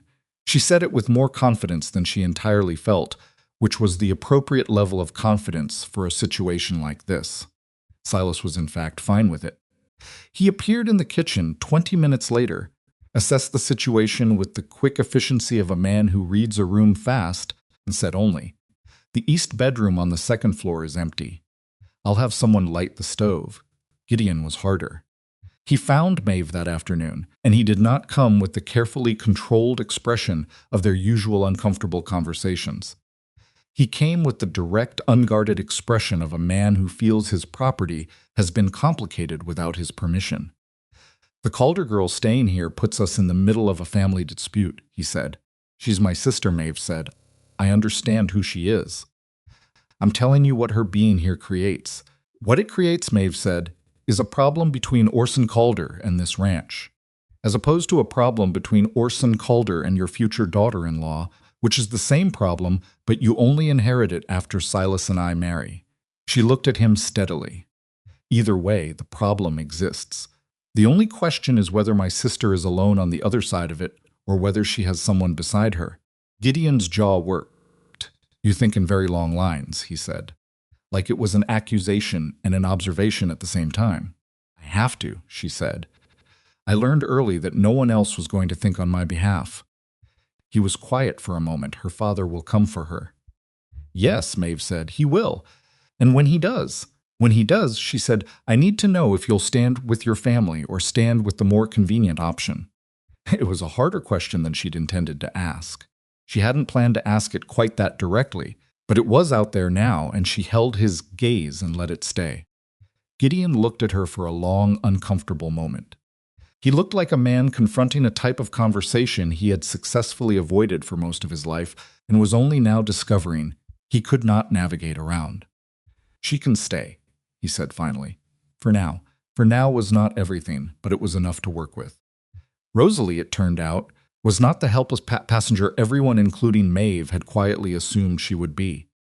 By the third day, she had asked Abram for access to the ranch's financial ledgers, not to be helpful, she said, but because she was bored and numbers had always made sense to her in a way that most things hadn't. Abram had looked at Maeve. Maeve had shrugged. Abram had handed over the ledgers. By the fifth day, Rosalie had found 3 billing errors, a supplier contract that was costing the ranch nearly twice what the same service could be sourced for elsewhere, and what appeared to be a systematic and deliberate undercounting of cattle sold through one specific buyer over a period of 8 months. She brought all of it to Maeve in the kitchen after supper, with the particular brightness in her face of someone who has discovered a thing they are unexpectedly good at. The buyer is Calloway Brothers, she said, spreading the ledger pages on the kitchen table. Look at the weight discrepancies. They're small 2-3% per head. But over 8 months and the number of head moved, it adds up to, she pointed at a number she'd written in the margin. Maeve looked at the number, looked at Rosalie. Where did you learn to do this? I didn't learn it anywhere, Rosalie said. I just looked at it. Maeve looked at the numbers again. Then she looked at her sister, really looked at her, the way she hadn't in years, past the blue dress and the composed face and the role their father had assigned her. What she saw was a woman who had been sent to school to learn how to pour tea without making noise, and had instead quietly become someone who could read a financial record the way Maeve read land. Neither of them had been the thing they were actually built for, and neither of them had stopped developing it anyway. In the margins, in the cracks, in the parts of their lives that other people weren't paying attention to. Maeve had never been more furious at her father than she was in that moment. Show me the Calloway discrepancy again, she said. All of it. They sat at the kitchen table until nearly midnight, and by the end of it, they had something that wasn't quite proof, but was considerably better than suspicion. Someone either at Calloway Brothers or inside the ranch itself had been skimming from cattle sales. And the months it had happened in corresponded almost exactly with the months Clement Sewers had been working the east pasture. Maeve sat back from the table and felt the thing click together that had been almost clicking for 2 weeks. Sewers wasn't just mapping the property for Meridian. He was taking money from the operation directly small enough not to trigger immediate suspicion, large enough to be worth the risk if you planned to disappear once the acquisition went through. She was looking at a man who had been told what he wanted to know, exactly when he wanted to know it, and had been stealing from the table he sat at while he waited for the bigger payout. Rosalie, she said, yes, I need you to write this up. All of it, formal, dates, amounts, the discrepancy calculations. As clean and clear as you can make it. Rosalie looked at the pages. Tonight? Tomorrow morning, Maeve said. But early. She told Silas that night. He sat at the kitchen table where the ledgers had been spread and looked at the numbers Rosalie had marked, and was quiet for longer than he usually was when he was processing. Then he said very quietly, "My father trusted Calloway Brothers for 15 years. I know. He's going to say the numbers are wrong." "He might," Maeve said, "until he checks them himself. And then he's going to ask why a woman he's known for 3 weeks and her sister found something his own people have been missing for 8 months." Maeve looked at him steadily. "Is that a problem for you?" Silas looked up from the ledger pages and met her eyes. "No," he said. "I'm trying to decide how to tell him in a way that doesn't make him feel ambushed." "There's no way to do that," she said. "He's going to feel ambushed.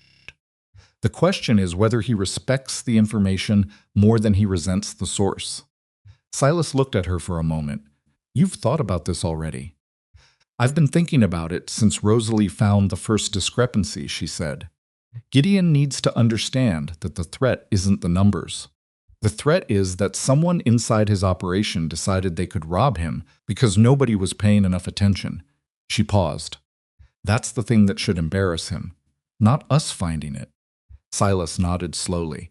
He ran a hand over his face, the tired, unperformed gesture of a man who has been carrying weight for a while and just felt it get slightly heavier. "Soers rides the East Line tomorrow morning," he said. "Yes, and by tomorrow afternoon, whatever I gave Abram to feed him will have been passed along. Then we'll know. Then we'll know," she agreed. She looked at the ledger pages spread on the kitchen table. Rosalie's careful handwriting in the margins, numbers, and dates, and the small, devastating mathematics of a long, quiet theft. Outside, the wind had picked up again. It always seemed to pick up at night in this country, as if the territory waited until the sun was down to show you how exposed you really were. Maeve thought about her father on the other side of the territory, in the ranch she'd left, probably constructing the argument he planned to make when he came to retrieve Rosalie. She thought about Clement Soers riding the east boundary, carrying information that would move through channels and arrive somewhere in an office where men in good coats made decisions about land they'd never walked on. She thought about Eleanor Rourke, whose name she'd seen on the original property agreements, who had signed documents alongside Gideon in the neat, careful hand of a woman who understood what she was signing, who had built this thing alongside the man she'd married and then died with the weight of it still in her hands. She didn't know why she was thinking about Eleanor Rourke. She just was. "Get some sleep," Silas said. "You too," she said. He stood, paused at the door the way he always did. "Maeve, what?" "When this settles the Soers thing, the Calloway thing, my father." "Your father," he stopped. Started again. "I'd like to actually have a wedding. If that's still something you're—" "Yes," she said. Simply. No performance around it. He nodded once and left, and she sat alone with the lamp and the ledgers and the wind outside and let herself feel, for exactly 1 quiet minute, something that was not quite happiness, but was close to it, the specific warmth of a life that is genuinely, finally, for the first time her own. Then she picked up the ledgers and started rereading Rosalie's numbers from the beginning, because there was work to do and daylight came early in winter. Clement Soers was gone by noon. Not fired, gone, which was a different thing entirely. His bunk was cleared out, his horse missing from the south corral, and the only evidence he'd existed on the Rourke property for 14 months was a set of boot tracks in the frozen mud leading toward the east boundary, and a folded piece of paper that Abram found tucked inside the barn door frame, addressed to nobody, which turned out to be a bill of sale. For equipment, Soers had apparently been planning to purchase with money that wasn't his yet. Abram brought the paper to Maeve without a word.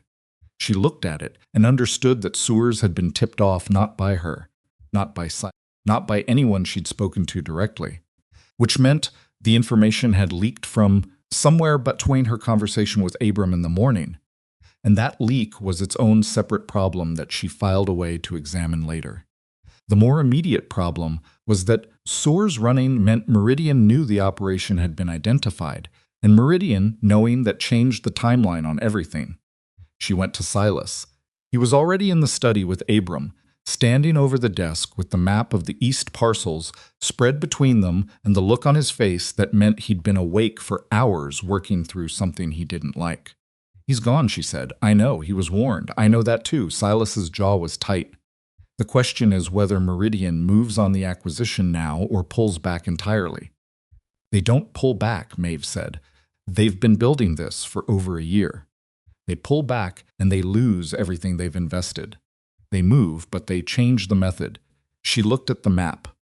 They can't manufacture a range war anymore because we've already talked to Voss, and Voss is talking to us.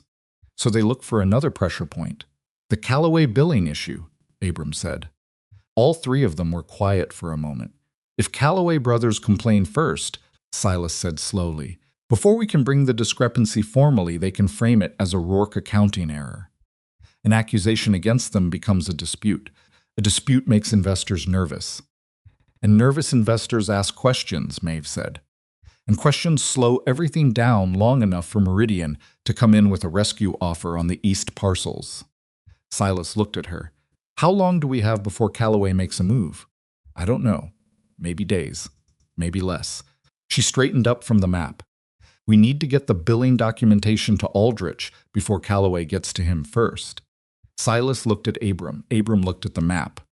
Neither of them said the obvious thing, which was that sending financial documentation that implicated a longtime business partner of Gideon Rourke to an outside investor without telling Gideon first was the kind of move that would make Gideon feel, at minimum, completely bypassed in his own operation. My father needs to be in this conversation, Silas said. Yes, Maeve said. He does, and it needs to happen today. Gideon listened to the full account without interrupting.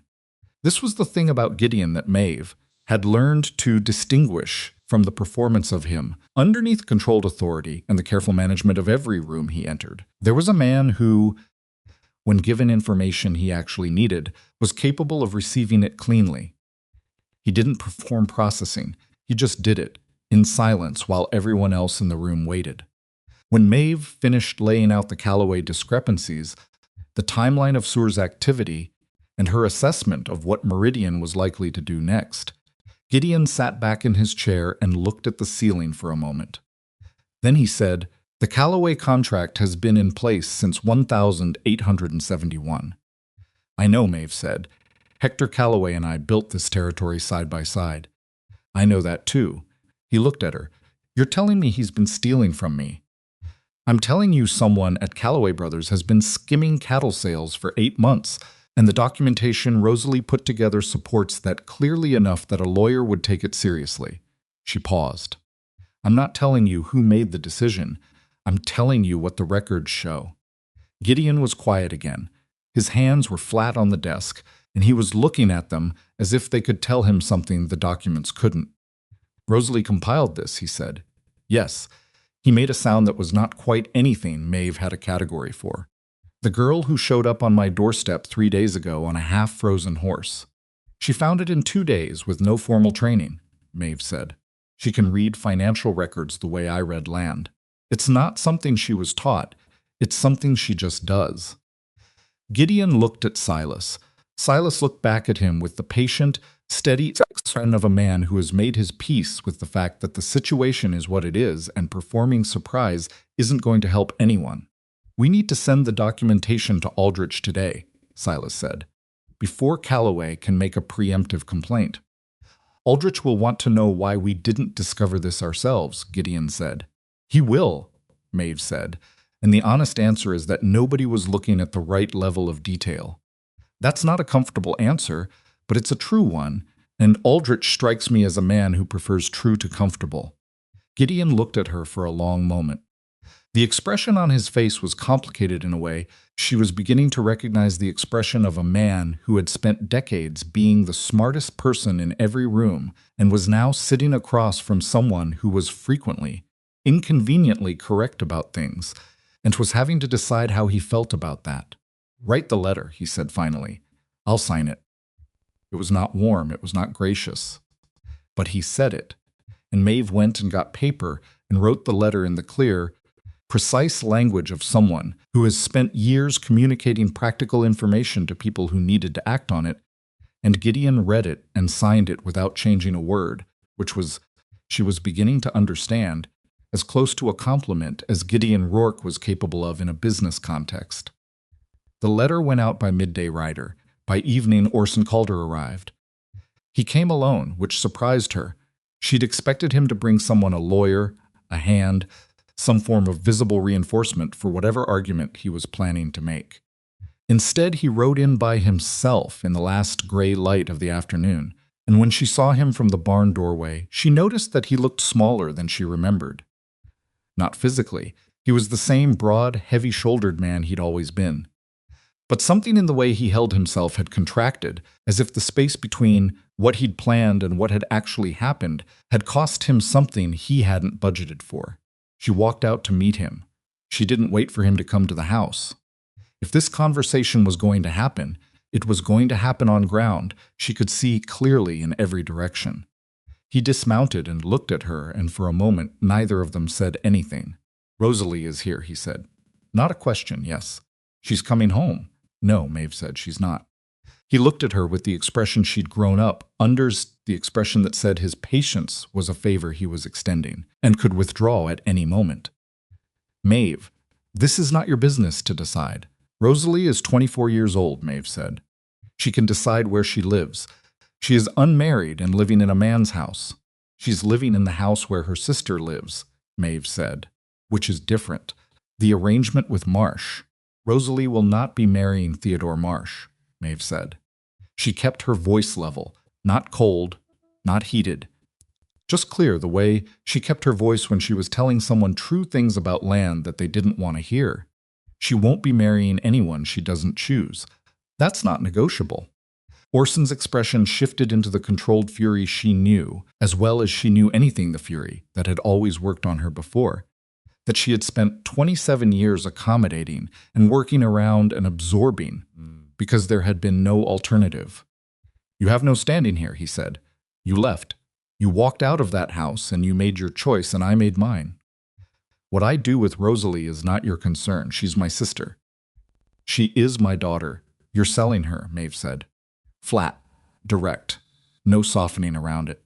"To pay debt that you created through choices she had no part in. You're using her life to pay for your mistakes and calling it an arrangement, and I'm telling you that it's done. She's here. She's staying here. And if you pursue this marriage legally, I will ensure that Rosalie has the legal counsel to contest it, and I will personally make certain that Theodore Marsh understands what kind of family he's actually dealing with." Orson stared at her. The fury in his face was real and it was large, but underneath it, and this was the thing she hadn't expected, underneath it was something that looked almost like confusion.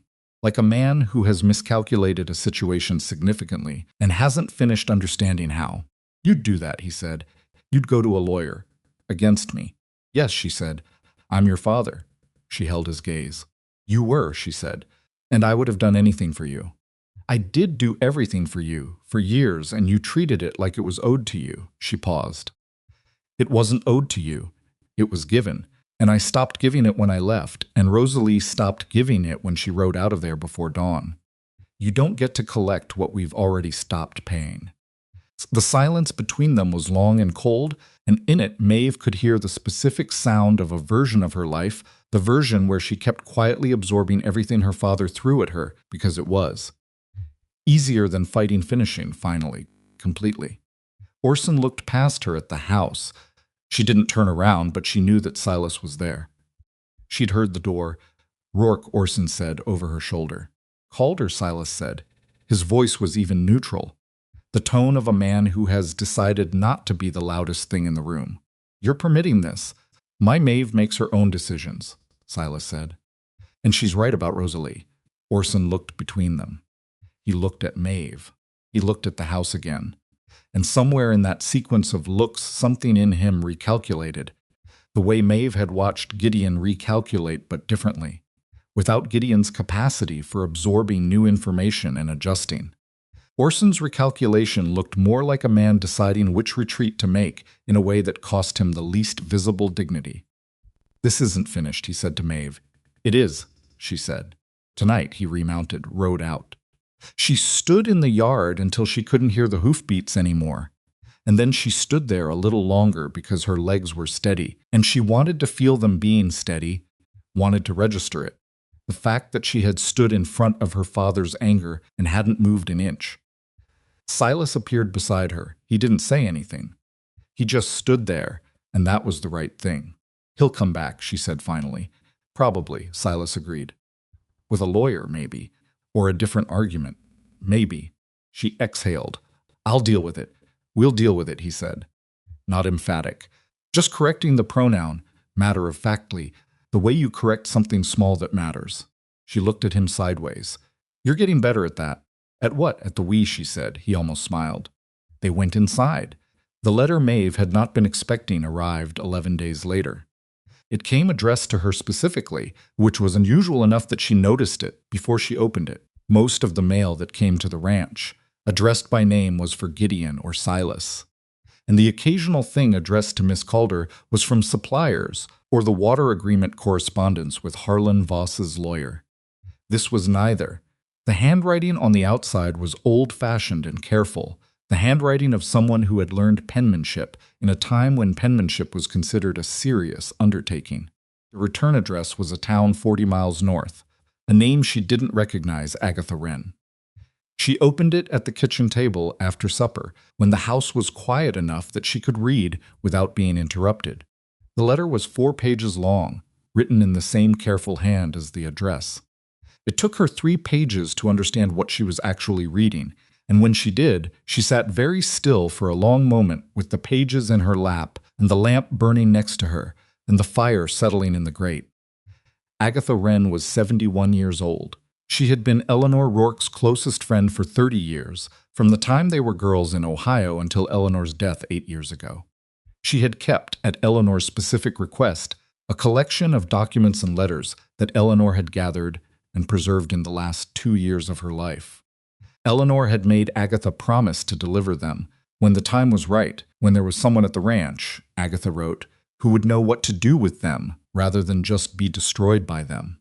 She had been watching the Rourke ranch from 40 miles away for 8 years, waiting. She thought, she wrote, carefully and without drama, that Maeve might be that person. The documents would be available for collection if Maeve chose to come. No pressure. No urgency imposed from outside. But Agatha was 71 and not well, and she didn't want to die with Eleanor's careful work sitting in a box because the right moment had never quite arrived. Maeve read the letter twice, then she folded it and put it in her coat pocket and sat with the fire for a while. She thought about Eleanor Rourke signing property documents in her careful hand. She thought about Gideon building an empire and the things empires required and the things they covered over. She thought about the water rights agreement and the boundary markers moved 8 years ago, and Harlan Voss's pale eyes when he'd said the name Gideon, with a particular flatness that she'd filed away and not examined closely enough. She thought about the fence, cut from the inside, about Calloway Brothers and 8 months of skimmed cattle sales, about Clement Sewers mapping the east parcels with the patience of a man who had been told what to look for. And she thought about the fact that Gideon Rourke had built something vast and powerful and complicated, and that the foundations of vast and powerful and complicated things were rarely as clean as their surfaces suggested. She did not sleep well, she told Silas in the morning. She handed him the letter across the breakfast table without preamble and watched him read it. His expression moved carefully through the pages, and when he finished, he set it down and looked at it rather than at her. Agatha Wren, he said. You know her? I know of her. My mother mentioned her occasionally. A pause. They wrote letters. I didn't know how many, or what was in them. Your father never mentioned her? No, he said it flatly. My father never talked about my mother's relationships, or my mother much. After she died, he closed that room. Literally and otherwise. Maeve looked at the letter on the table. I think we need to go see what Eleanor left, she said. Silas was quiet for a moment. She could see him working through it, not whether to go, she thought, but what it would mean to go. What it would mean to open the room his father had kept closed for 8 years. All right, he said. When? Soon, she said. Before Orson comes back with his lawyer. Before whatever Meridian does next. While we still have a window of relative quiet. He nodded. He picked up the letter, folded it along its original creases, and handed it back to her. It took them 2 days to arrange it. Rosalie, who had by this point become so embedded in the ranch's financial records that Abram had taken to leaving ledgers on her desk as a matter of routine, would manage the daily numbers. Abram would handle operations. They told Gideon they were visiting a land surveyor to the north regarding the east boundary documentation. Gideon did not ask for details, which meant he had decided to trust the direction, if not the specifics, which was as much as Maeve had hoped for. They rode north in the early morning cold, just the two of them, and for a while they didn't talk much. The country up there was different from the valley, higher and more exposed, the wind coming off the mountains, with the specific cold of elevation that was different from the valley, cold in the way a blade is different from a blunt weight. Silas rode the way he always rode, easy, reading the terrain without performing it. She found herself watching him when she thought he wasn't looking, and then finding that he was, and neither of them made anything of it. But neither of them looked away quickly, either. "What do you think she found?" he said at one point. "I don't know exactly," Maeve said. "But I think whatever it is explains why Harlan Voss's family has been fighting over that water boundary for 20 years, even when fighting was costing them more than it was winning." She paused. "I think Eleanor Rourke found out something about how your father built this empire, and I think it scared her badly enough that she preserved the evidence and hid it with someone her husband would never think to look for." Silas rode in silence for a while. "And if you're right," he said. "What then?" "Then we'll know," she said. "And knowing is better than not knowing, even when it's harder." "Is it always?" She thought about it. She thought about the things she'd known about her father's ranch that she'd wished she didn't know, the debt and the waste and the slow drowning of something that could have been good if different decisions had been made. "Yes," she said, "because not knowing doesn't mean it stops being true. It just means you can't do anything about it." Agatha Wren lived in a small house on the edge of a town that was barely a town, a general store, a post office, 12 or 15 houses arranged around a main road with the casual impermanence of a place that had decided to exist and hadn't yet decided to commit to it. She was exactly what her letter had suggested, a small, careful woman who moved slowly and said things precisely, and had the eyes of someone who had spent decades paying very close attention to the world and had many opinions about what she'd seen. She made them tea without asking whether they wanted it, which Maeve respected, and she put the tea on the table and sat across from them and looked at Silas for a long moment. "You look like her," she said, around the eyes. Silas said nothing. His jaw was slightly tighter than usual. Agatha got up and brought a wooden box from the shelf behind her chair. It was not large, about the size of 2 stacked books, and it was held closed with a leather cord that had been tied and re-teed. So many times it had worn soft and dark. She set it on the table between them. "Eleanor spent 2 years collecting this," she said. "She didn't tell Gideon she was doing it. She didn't tell anyone except me." She looked at the box. She was not a dramatic woman. She didn't do things for effect. When she decided to do something, she had a reason, and the reason was always the same. She believed in what was right, and she believed that the truth, eventually, had to matter. She pushed the box toward Maeve. She trusted people who read land, Agatha said. She said once that the people who really understood land couldn't lie about it, because the land itself kept the record. She paused, measured. "She would have liked you, I think." Maeve untied the cord and opened the box. The documents were organized, of course they were, because Eleanor had been systematic. She'd learned that much already. Organized by date, by subject, with small notes in that careful handwriting identifying each document and what it meant, and where it fit in the larger picture. It took them an hour, sitting at Agatha Wren's table with cooling tea, to read through it all. When they finished, the room was very quiet. Gideon Rourke had not built his empire honestly. It was not dramatic, and it was not simple. It was the kind of thing that never is a long series of decisions, each one individually defensible in isolation, that accumulated over years into something that was not defensible at all. Forged survey documentation that moved boundary lines on 4 properties. Water agreements that had been presented to vulnerable ranchers as standard terms and had not been standard terms. Pressure applied through debt not illegal, but deliberate and systematic, that had pushed Threes into selling land they would not have sold if they'd understood the full picture of who was buying and why. and the Voss water rights, not misunderstood, not misread, but deliberately and knowingly taken through a fraudulent claim filed in 1873 that Eleanor had found the original correspondence for and preserved in its entirety.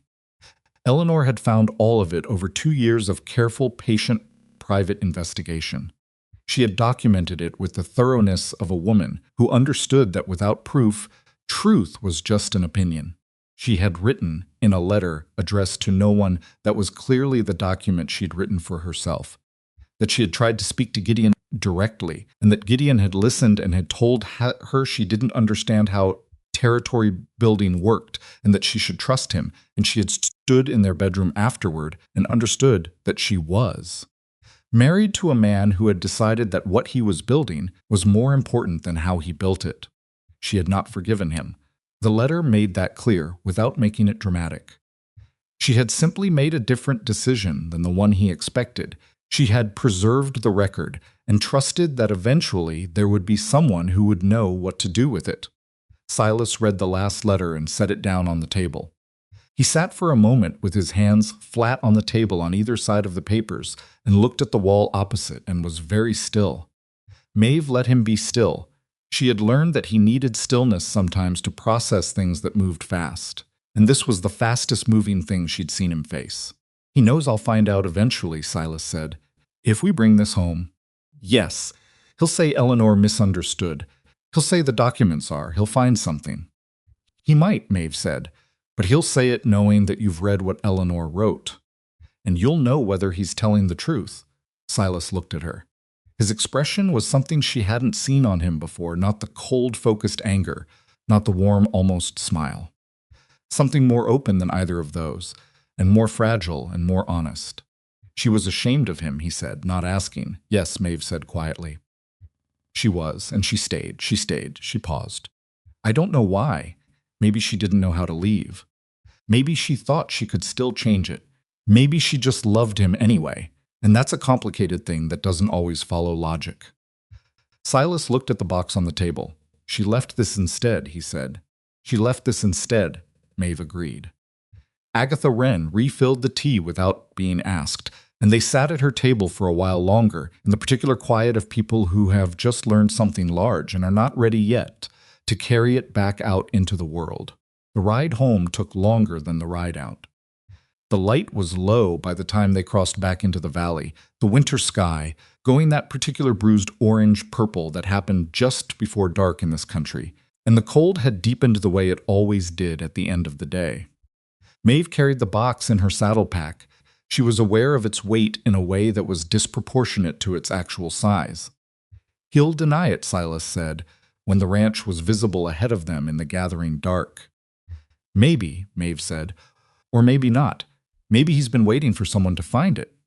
She paused, thinking about the look on Gideon's face in certain moments, not the performance, but the thing underneath it.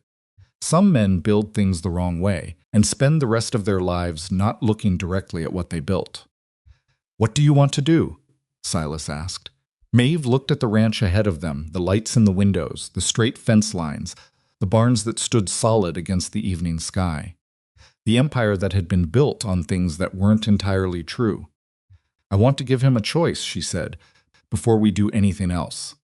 I want to sit across from him with Eleanor's documents on the table and give him the chance to decide who he's going to be for whatever time he has left."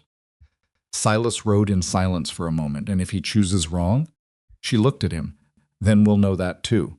They rode the last mile in silence, into the lights of the ranch, carrying Eleanor Rourke's patient, careful truth home to the man who had made it necessary. They put the box on the desk in the study, and they didn't open it again that night. Maeve set it down in the center of the desk, on top of the maps and correspondence that already lived there, and she and Silas looked at it for a moment, the way you look at something that is going to change the shape of things and that you cannot put back in the bag once it's out. Then they went to supper and sat at the table with Gideon and Rosalie and Abram, who occasionally ate with the family when the day had been long enough to make formality seem pointless, and nobody talked about the box. Gideon noticed it when he went to the study after supper. Maeve knew because she heard him stop walking, The way footsteps stop when something unexpected is encountered, and then resume more slowly. He didn't come back out to ask about it. He went to bed, which was its own kind of answer, the answer of a man who recognizes something and needs the night to decide how to meet it. Maeve lay awake and thought about Eleanor. She thought about a woman spending 2 years collecting evidence against her own husband, moving carefully through documents and correspondence and land records with the patient. Private determination of someone who understands that the truth needs to be preserved even when acting on it immediately is impossible. There was something in that not admirable exactly, or not only admirable, that felt like the loneliest thing Maeve had ever considered. To know something that large and have nowhere to put it except a box given to a friend with instructions to wait. She thought about waiting. She had spent most of her life waiting for acknowledgement, waiting for fairness, waiting for the moment when the work she did would be recognized as the thing holding everything together. She had waited so long and so quietly that she'd almost convinced herself waiting was just what you did, that patience was the only virtue available to women in her position. Eleanor had waited too, but Eleanor had also acted in the only way she could, in the only direction open to her. She had built the record. She had trusted the future. Maeve understood that. In her bones, she understood it. The morning came gray and cold and completely ordinary, the way mornings do when you're waiting for something significant. Maeve was in the barn early, working alongside Abram on the stall modifications they'd been improving in sections. Because the work needed doing, regardless of what else was happening, and because physical work had always been the thing that kept her thinking straight rather than running in circles. Gideon appeared in the barn doorway at 7:30. Abram looked at him, looked at Maeve, and found somewhere else to be with the quiet efficiency of a man who has good instincts about which conversations he should not be standing inside. Gideon walked to where Maeve was working and stood with his hands in his coat pockets and looked at what she was doing for a moment. The box, he said. Yes. Where did it come from? Agatha Wren, she said. She kept working, not out of disrespect, but because she'd learned that continuing to work during difficult conversations kept them honest. People performed less when the other person's hands were busy. She was your wife's closest friend. Eleanor left those documents with her 8 years ago. The silence that followed was the kind that has weight. You read them, he said. Yes. Silas read them too. Another silence. Gideon looked at the partition board she was fitting, not seeing them. She could see him deciding something, not whether to admit what was in the documents, she thought. That decision had apparently already been made somewhere in the night. He was deciding something else, something about how to be in this conversation, what shape he was going to take. Silas, he said finally. He's in the study, Maeve said. He's been there since 6. Gideon looked at her. His face had none of its usual controlled architecture, none of the performance of authority or the deliberate calm of a man managing a room. He just looked like an old man who had been carrying something for a long time and was very tired. How bad is it? He said. She set down the partition board and looked at him directly. You know how bad it is, she said. You've always known. He held her gaze for a moment. Then he nodded once and walked back toward the house. She gave him 20 minutes before she followed. Silas was in the study. Gideon was standing at the window. The box was open on the desk, and some of the documents were spread out, not all of them, just a few, as if Gideon had taken out only what he could look at without turning away. His hands were behind his back, and he was looking out the window at the ranch in the winter morning light with the expression of a man seeing something familiar from a new angle and not entirely recognizing it. Maeve closed the door behind her and sat in the chair beside the desk.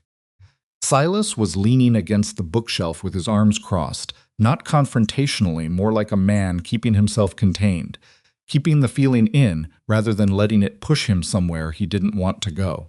Nobody spoke for a moment. Then Gideon turned from the window. The Voss water rights, he said. The words came out flat and without performance. Like a man reading from a document he's already memorized. The claim I filed was the survey it was based on was not the original survey. I paid a man to adjust the measurements. He paused. I told myself the original survey had errors, that I was correcting something, not creating something. He looked at his hands. I knew that wasn't true by the time I filed it. Silas said nothing. His jaw was tight. The Henderson property and the Alcott land, those sales where the families were in debt to me. Not because I'd helped them, because I'd structured the original loans in ways that made it difficult for them to recover. Difficult, but not impossible. I gave them time, and then I used the time against them. He stopped. I told myself that's how territory building works. That someone was going to do it, and it might as well be someone who would do something productive with the land. But you don't believe that, Silas said. His voice was even and quiet, and it was the most controlled Maeve had ever heard him. I believed it enough at the time to keep going, Gideon said. That's different from believing it. The room was very quiet. Outside, a horse was moving in the yard, hoofbeats muffled by frozen ground. Eleanor found out, Silas said. Not a question. Eleanor found out. Gideon said it like a stone dropping into water. She came to me. I told her she didn't understand. That what I'd built was real regardless of how I'd built it. That the territory needed someone willing to make hard decisions, and I'd made them. He looked at the window again. She looked at me for a long time, and she didn't argue. She just stopped looking at me the way she used to look at me. After that, Maeve looked at the documents spread on the desk. Eleanor's careful handwriting on the notes, 2 years of patient, private grief, converted into something that could outlast her. She tried to change you, Maeve said, and when she couldn't, she tried to preserve the record. Yes, Gideon said, and you've been living with knowing that for 8 years. He looked at her. Yes. Maeve folded her hands in her lap. She thought about what she'd said to Silas on the ride home, that she wanted to give Gideon a choice. That before anything else, before lawyers and formal processes and the public dismantling of what had been built wrong, she wanted to sit across from him and give him the chance to decide who he was going to be. Here's what I think needs to happen, she said, and I need you to hear all of it before you respond. Gideon looked at her with the attention of a man who has nothing left to perform and is therefore, finally, completely present. She laid it out. The Voss water rights restored formally, legally, with restitution for what the Voss family had lost. The Henderson and Alcott situations examined, and where possible compensated, even if the land itself couldn't be returned. The fraudulent survey documentation sent to the territory's land authority, with a voluntary acknowledgement of error, not a full criminal confession, because Maeve was practical and not punitive, but enough to clear the legal record and allow affected parties to know the truth of what had happened. And the Calloway brothers' situation resolved separately and completely, because theft inside the operation needed to be addressed as its own matter, distinct from what Gideon had done, because conflating them would let both parties hide behind the other's wrongdoing. She watched Gideon's face while she spoke. He didn't interrupt. He didn't argue. He listened, the way he'd listened to her the night she'd laid out the Calloway documents, with the complete unperformed attention of a man receiving information he actually needs. When she finished, he was quiet for a long moment. This will cost us 1/3 of the holdings, he said. At minimum. Yes, she said. The investors, Aldrich already knows the operation can be run honestly and profitably, Maeve said. We showed him that before we went north. Smaller, honest ranch is a better investment than a large one, built on something that can come apart in court. Gideon looked at Silas. You agree with this? Silas met his father's eyes. I agree with all of it, he said. And I need you to understand that if you decide to fight this, to bury it, to use lawyers to make it go away, quietly I'm done. Not angry, done. Just done. I'll take what I'm owed and I'll build something else, somewhere else, and you'll be here alone with whatever this is. He paused. That's not a threat. It's just what's true. Gideon looked at his son for a long time. Whatever was on his face in that moment was something Maeve felt she shouldn't name. It was too private, too old. The expression of a man seeing the cost of 20 years of choices arrive all at once in the face of someone he loved. Your mother, Gideon said to Silas, very quietly. I know, Silas said. I know what she'd have done, Silas said. She did it. She's the reason we're having this conversation instead of you taking this to your grave. Gideon turned to the window again. His shoulders, she noticed, were not squared the way they usually were. They were just the shoulders of a man his age, carrying what he'd carried. All right, he said. 2 words, into the glass, not looking at either of them. But he said them. The weeks that followed were the hardest and strangest of Maeve's time at the Rourke Ranch, and she had already lived through some difficult weeks there. Gideon did what he'd agreed to do. He did it without grace, without warmth, without the easy narrative of a man who had found redemption and was grateful for it. He did it the way a man does something that costs him enormously and that he knows is necessary slowly, steadily, without drama, not looking for credit because he understood he wasn't owed any. The conversation with Harlan Voss was the one Maeve had worried most about, and it was the one that surprised her most. She and Silas rode with Gideon. Gideon had not asked for her to come. Silas had told him she was coming, and Gideon had not argued, which by now she understood as the equivalent of agreement. They rode to the Voss Ranch on a morning that was slightly warmer than the previous weeks had been, the kind of thin, winter warmth that didn't mean much, but felt like something. Harlan came out to meet them in the yard. He looked at Gideon with the pale, clear eyes that had been looking at Gideon across a disputed boundary for 20 years, and his expression was not forgiving. It was not that kind of meeting, but it was open, in the way a door is open when someone has finally gotten around to unlocking it. Gideon said what he had to say. He said it standing up outside, in front of his son, and the woman his son was going to marry, and 2 of Harlan's hands who happened to be in the yard, which meant he said it as publicly as the situation permitted without making a spectacle of it. He acknowledged the fraudulent survey. He acknowledged that the Voss family's water access had been taken through a legal process that he had deliberately corrupted. He said that restitution would be made and that the water rights would be formally restored, and that he understood no apology covered what 20 years of a bad boundary line had cost a family. Harlan listened to all of it with the stillness of a man who has been waiting a long time and has learned to be very patient. When Gideon finished, Harlan was quiet for a moment. Then he said, "Your wife wrote to me 8 years ago. She told me what she'd found." Gideon went very still. Maeve saw it the particular stillness of a man absorbing something he hadn't known. "I didn't write back," Harlan said. "I didn't know what to do with it. She was sick and I didn't want to." He stopped. "I kept the letter. I have it still." He paused. "She said she was sorry." Said the word sorry like she meant the whole shape of it, not just the sound. Gideon looked at his hands. "She was a good woman," Harlan said. Simply, without performance. Better than the situation she was in. "Yes," Gideon said. The word came out rough around the edges. She was. They didn't shake hands. They didn't make an immediate peace, because that kind of peace can't be manufactured in a yard on a winter morning. It has to be built over time from actual changed behavior. But they talked for another hour, with Maeve and Silas there, and Harlan's foreman brought out to listen. And when they rode away, the water agreement had a framework, and the boundary survey had a date for a licensed professional to re-examine it, and the thing that had poisoned 20 years of this territories. Relationships had finally, formally begun to be addressed. On the ride back, Gideon said nothing for a long time. Then he said to Maeve, without looking at her, she wrote to him, "Eleanor, I didn't know. She was trying to fix it the only ways she had available," Maeve said.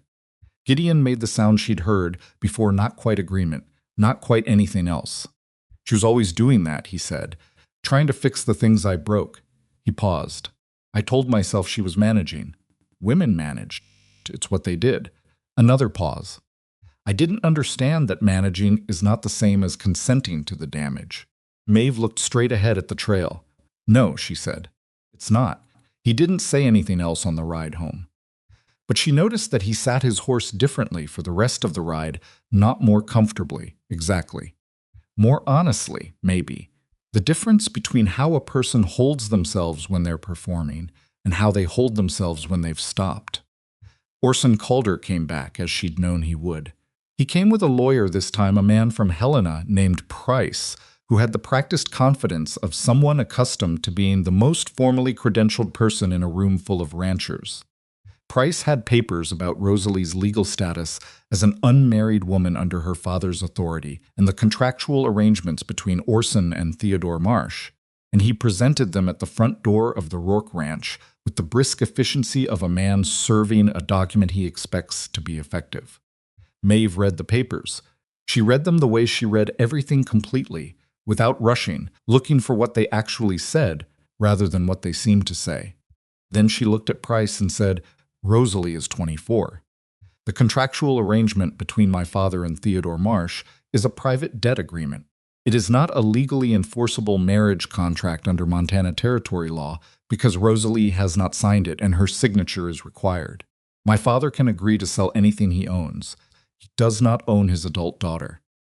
Price blinked.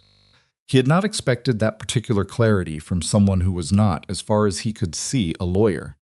Furthermore, Maeve said, "If my father wishes to pursue this in a territorial court, I would suggest he first consult with his lawyer about the outstanding property questions related to the Calder Ranch's boundary documentation, because I have information about those filings that I have been patient about, and that patience is contingent on my father leaving his daughters alone." She had not planned that last part exactly. It came out of the place where her patients had been living for months, the place that had been getting crowded. Price looked at Orson. Orson was looking at Maeve with an expression she hadn't seen on his face before, which took her a moment to identify because she'd never seen it directed at her. He was looking at her with something close to fear, not of her physically, of what she knew, of the fact that she was standing in a doorway with the confidence of someone who has already done the arithmetic and knows how it comes out and is no longer uncertain about whether she's willing to act. She looked back at him calmly. "Rosalie is staying," she said. "She has work here, she has a place here, and she has a life that is hers to make. If you want a relationship with your daughters, that is something you would have to build from the beginning. Because what existed before is not a foundation, it's a debt, and I'm not collecting on it. I'm just telling you it's done." Orson stood in the cold doorway for a moment. Then he said, quietly, "To no one in particular, your mother would be—" He stopped. Maeve waited. He didn't finish the sentence. He turned and walked back to his horse. Price followed with the slightly unsettled expression of a man who has attended a negotiation that did not follow any of the patterns he'd prepared for. Orson mounted. He looked at Maeve one more time from the saddle, not the fury, not the authority, just a look. The look of a man at the end of an argument he has finally understood he already lost. Some time ago, before he even started making it. He rode away. Maeve stood in the doorway until she couldn't see him anymore. Then she went inside and sat down at the kitchen table, and her hands were, she noticed, shaking slightly. Not from fear, from the effort of having been that steady for that long when part of her had wanted to be something louder. Rosalie appeared from the hall. She had clearly been close enough to hear. She sat down across from Maeve without saying anything, and they sat in the kitchen together for a while, just the two of them, the way they hadn't sat together since they were children, before the blue dress and the Helena school and all the years of living in different categories of the same inadequate life. "He won't come back," Rosalie said finally. "No," Maeve agreed. "He won't." Rosalie looked at her hands on the table. "What he almost said, about Mother, I know. She would have been proud," Rosalie said. Quietly, not asking Maeve to confirm it, just saying it into the room, into the record. Maeve looked at her sister. "She'd have been proud of you," she said. "The numbers, Rosalie, the work you've done here, she would have just looked at you and been proud." Rosalie's face did something complicated. She pressed her lips together and looked at the table and didn't say anything else for a moment. Then the Calloway situation. "I think there are 2 more months of records I haven't fully cross-referenced yet." Maeve almost laughed. She did laugh. Actually, a short, real laugh, the kind that comes when something is unexpectedly exactly right. After supper, she said, "The Calloway brothers' matter resolved with less drama than Maeve had expected and more permanence. The documentation Rosalie had compiled was thorough enough that when Silas sent it to the territory's commercial arbitration office, Calloway brothers settled within a month quietly, without formal litigation, at a cost to them that represented nearly all of what they'd taken plus penalty. They did not dispute the numbers because the numbers were Rosalie's, and Rosalie did not make errors. Hector Calloway wrote a letter to Gideon that Gideon read once and did not respond to, and that Maeve found in the study fireplace, half-burned, a few days later. She understood. Some relationships end not with a confrontation, but with a piece of paper catching fire, and that is enough. Clement Sewers was found in a town 200 miles south, working under a different name. The territory marshal handled that with the evidence Abram had preserved, and the outcome was that Meridian Land Company's primary information source inside the Rourke operation was no longer available to them. Without the steady intelligence Sewers had been providing, and with the range conflict between Rourke and Voss actively resolving rather than escalating, Meridian's acquisition strategy for the East parcels collapsed.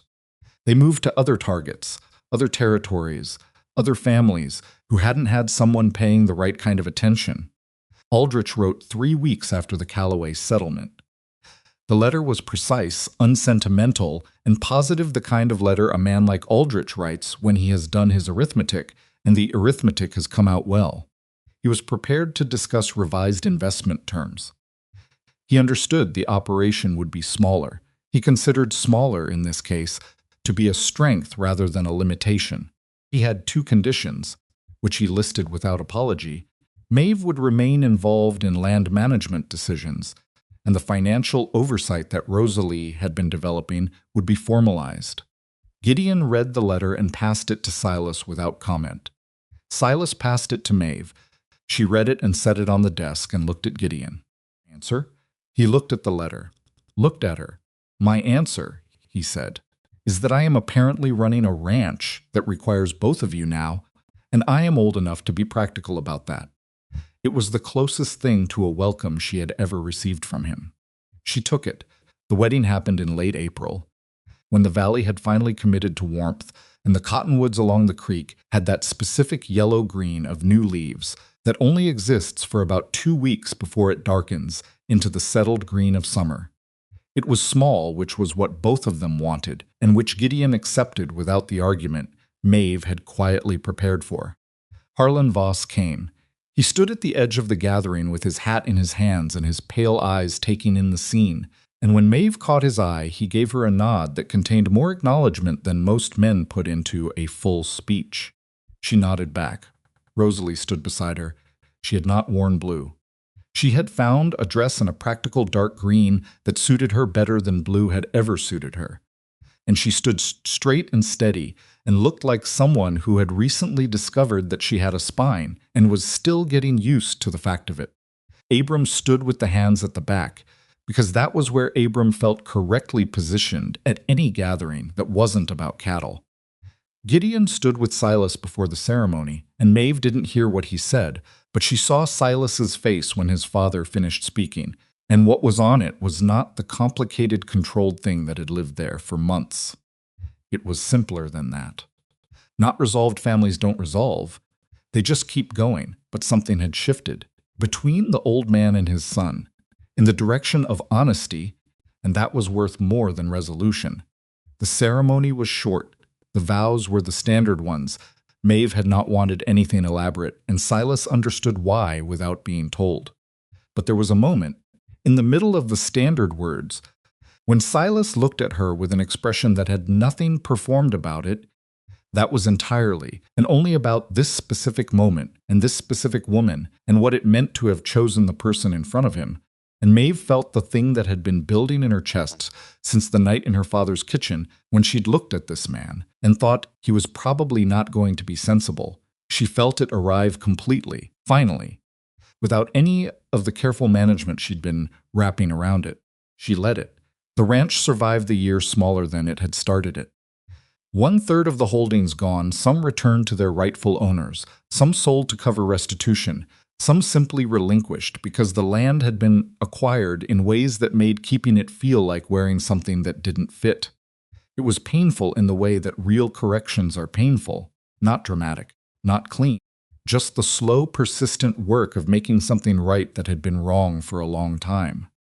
The north grazing sections began to recover because Maeve implemented the rotation she'd outlined to Aldrich and held to it even when the pressure to push harder was there. Abram enforced it with the quiet authority of a man who had been waiting years for someone to tell him to do the right thing rather than the expedient thing. By midsummer, the grass was coming back in sections that hadn't been healthy in years. Rosalie formally became the ranch's financial manager, not because anyone made a ceremony of it, but because the work she was doing had become so essential that giving it a name was just accuracy. She negotiated directly with Aldrich's representatives, and with the territory's land authority, and once with a supplier who had been overcharging for 3 years, and in each case she was precise and thorough and completely unmovable on the things that mattered. She found Love, eventually a surveyor named Thomas, who came through on the boundary redocumentation work and who had the quality Rosalie required most in a person, which was that he listened to her when she spoke, as if what she said was the relevant information in any given room, because it usually was.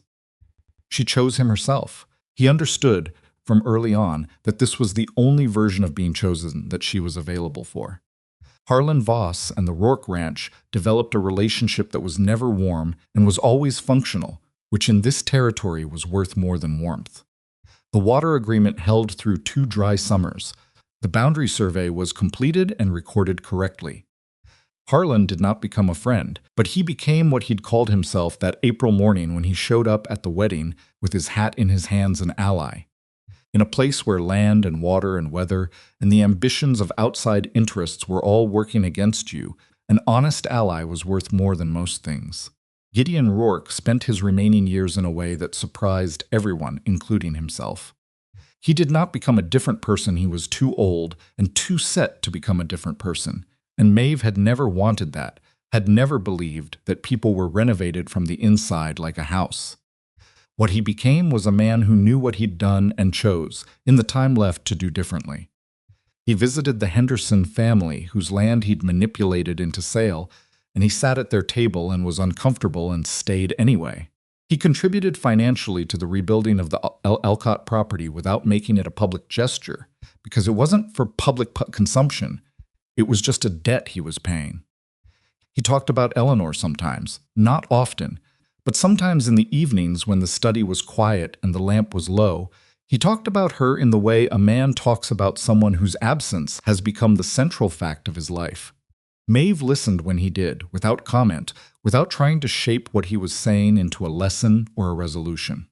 She just let him talk, because sometimes that is the thing. She found him, one evening, with Agatha Wren's letters, Eleanor's letters, the ones from the box spread on his desk. He was reading them in the lamplight, slowly, with the expression of a man going back through something painful, not to punish himself, but because looking away had cost him too much already. She put tea on the desk beside him and left without saying anything. He nodded once without looking up. The investors came back as Aldrich had promised, and the growth that followed was slow and real, the kind that doesn't outpace the land's capacity to support it, the kind that doesn't require anyone to be pressured or deceived or moved aside. Abram trained 2 younger foremen who would take on more responsibility as the operation grew. Rosalie built a financial system that was transparent enough that Aldrich's representatives, on their quarterly visits, found nothing to question and occasionally found things to compliment. Maeve rode the land in every season and kept reading it the way she'd always read it, not for what it could be made into, but for what it was and what it needed, and what it could sustain honestly. She made mistakes. She made one significant grazing decision in the second year that Abram disagreed with and turned out to be wrong about, and the consequence of that mistake was a section of south pasture that needed an extra season to recover. She didn't hide the mistake. She fixed it and documented what she'd learned and kept going, because that was the only way any of this worked, not the absence of errors, but the honesty about them. The daughter came in late autumn of the second year. They named her Eleanor without having to discuss it for very long. The name was already there, waiting to be used for the right reason. Gideon held the baby with the careful, slightly panicked expression of a man who has handled most things in his life with authority and is currently holding something that cannot be handled with authority and knows it. Eleanor reached up and grabbed his thumb with a grip that was absurdly strong for something so small, and something happened on Gideon's face that Maeve had never seen there before, something that broke open, quietly, in the way things break open when they've been under pressure long enough, and the pressure finally changes. He didn't say anything. He sat with the baby for a long time.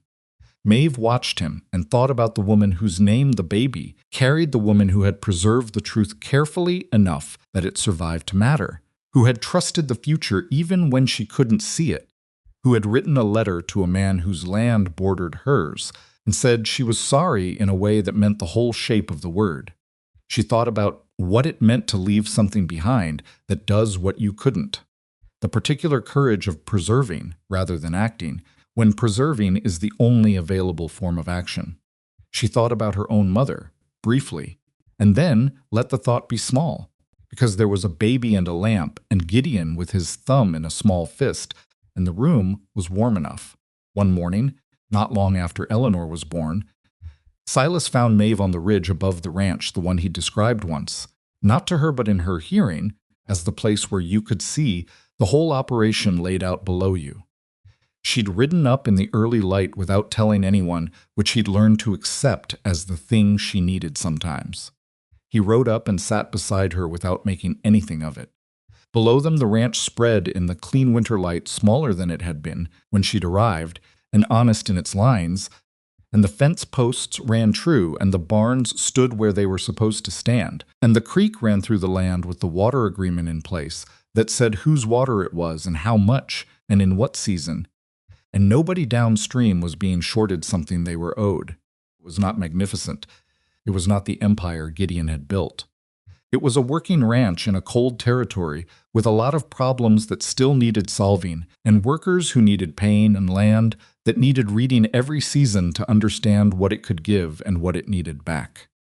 "What are you thinking about?" Silas asked. She considered the honest answer, which was that she was thinking about the night she'd left her father's ranch with one bag, and how she'd not looked back, because looking back was not going to change what was behind her, only what was ahead. "I'm thinking about what a person leaves," she said. "Not land, not money, what they actually leave." He was quiet, looking at the ranch. "Eleanor left the truth," she said. "Agatha kept it. That's why we got to have this." She paused. "What we leave Eleanor, our Eleanor, I don't want it to be property she has to manage or reputation she has to maintain.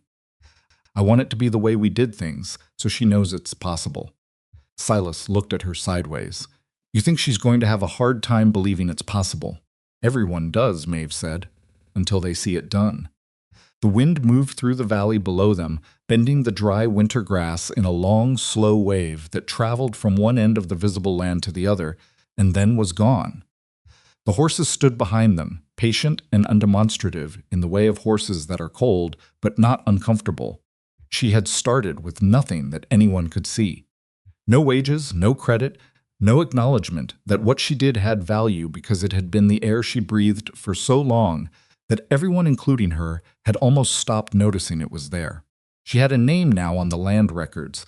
She had a vote in decisions that shaped the land. She had a sister who was building a life that belonged to her, and a man who corrected the pronoun without being asked, and an old man in the house below who was spending what time he had left paying debts nobody had made him pay. She had a daughter named for a woman she'd never met who had understood, in the quiet way of people who see further than the present moment, that the truth, preserved carefully enough, can outlast almost anything. It was not a perfect life. The fence still needed fixing sometimes. The winter was still brutal and indifferent, and the land still asked more than it gave in hard years. Gideon was still Gideon. Her father was out there somewhere, smaller than she'd left him, carrying the particular diminishment of a man who has discovered that his authority was always only on loan from the people who permitted it. None of it was perfect. None of it was supposed to be. It was just hers. She picked up the reins and turned her horse toward the valley, toward the work and the warmth and the small fist wrapped around a future the old empire had never been large enough to contain. She rode down from the ridge and didn't look back, because the looking back, for the first time in her life, was genuinely unnecessary. Everything that mattered was ahead of her.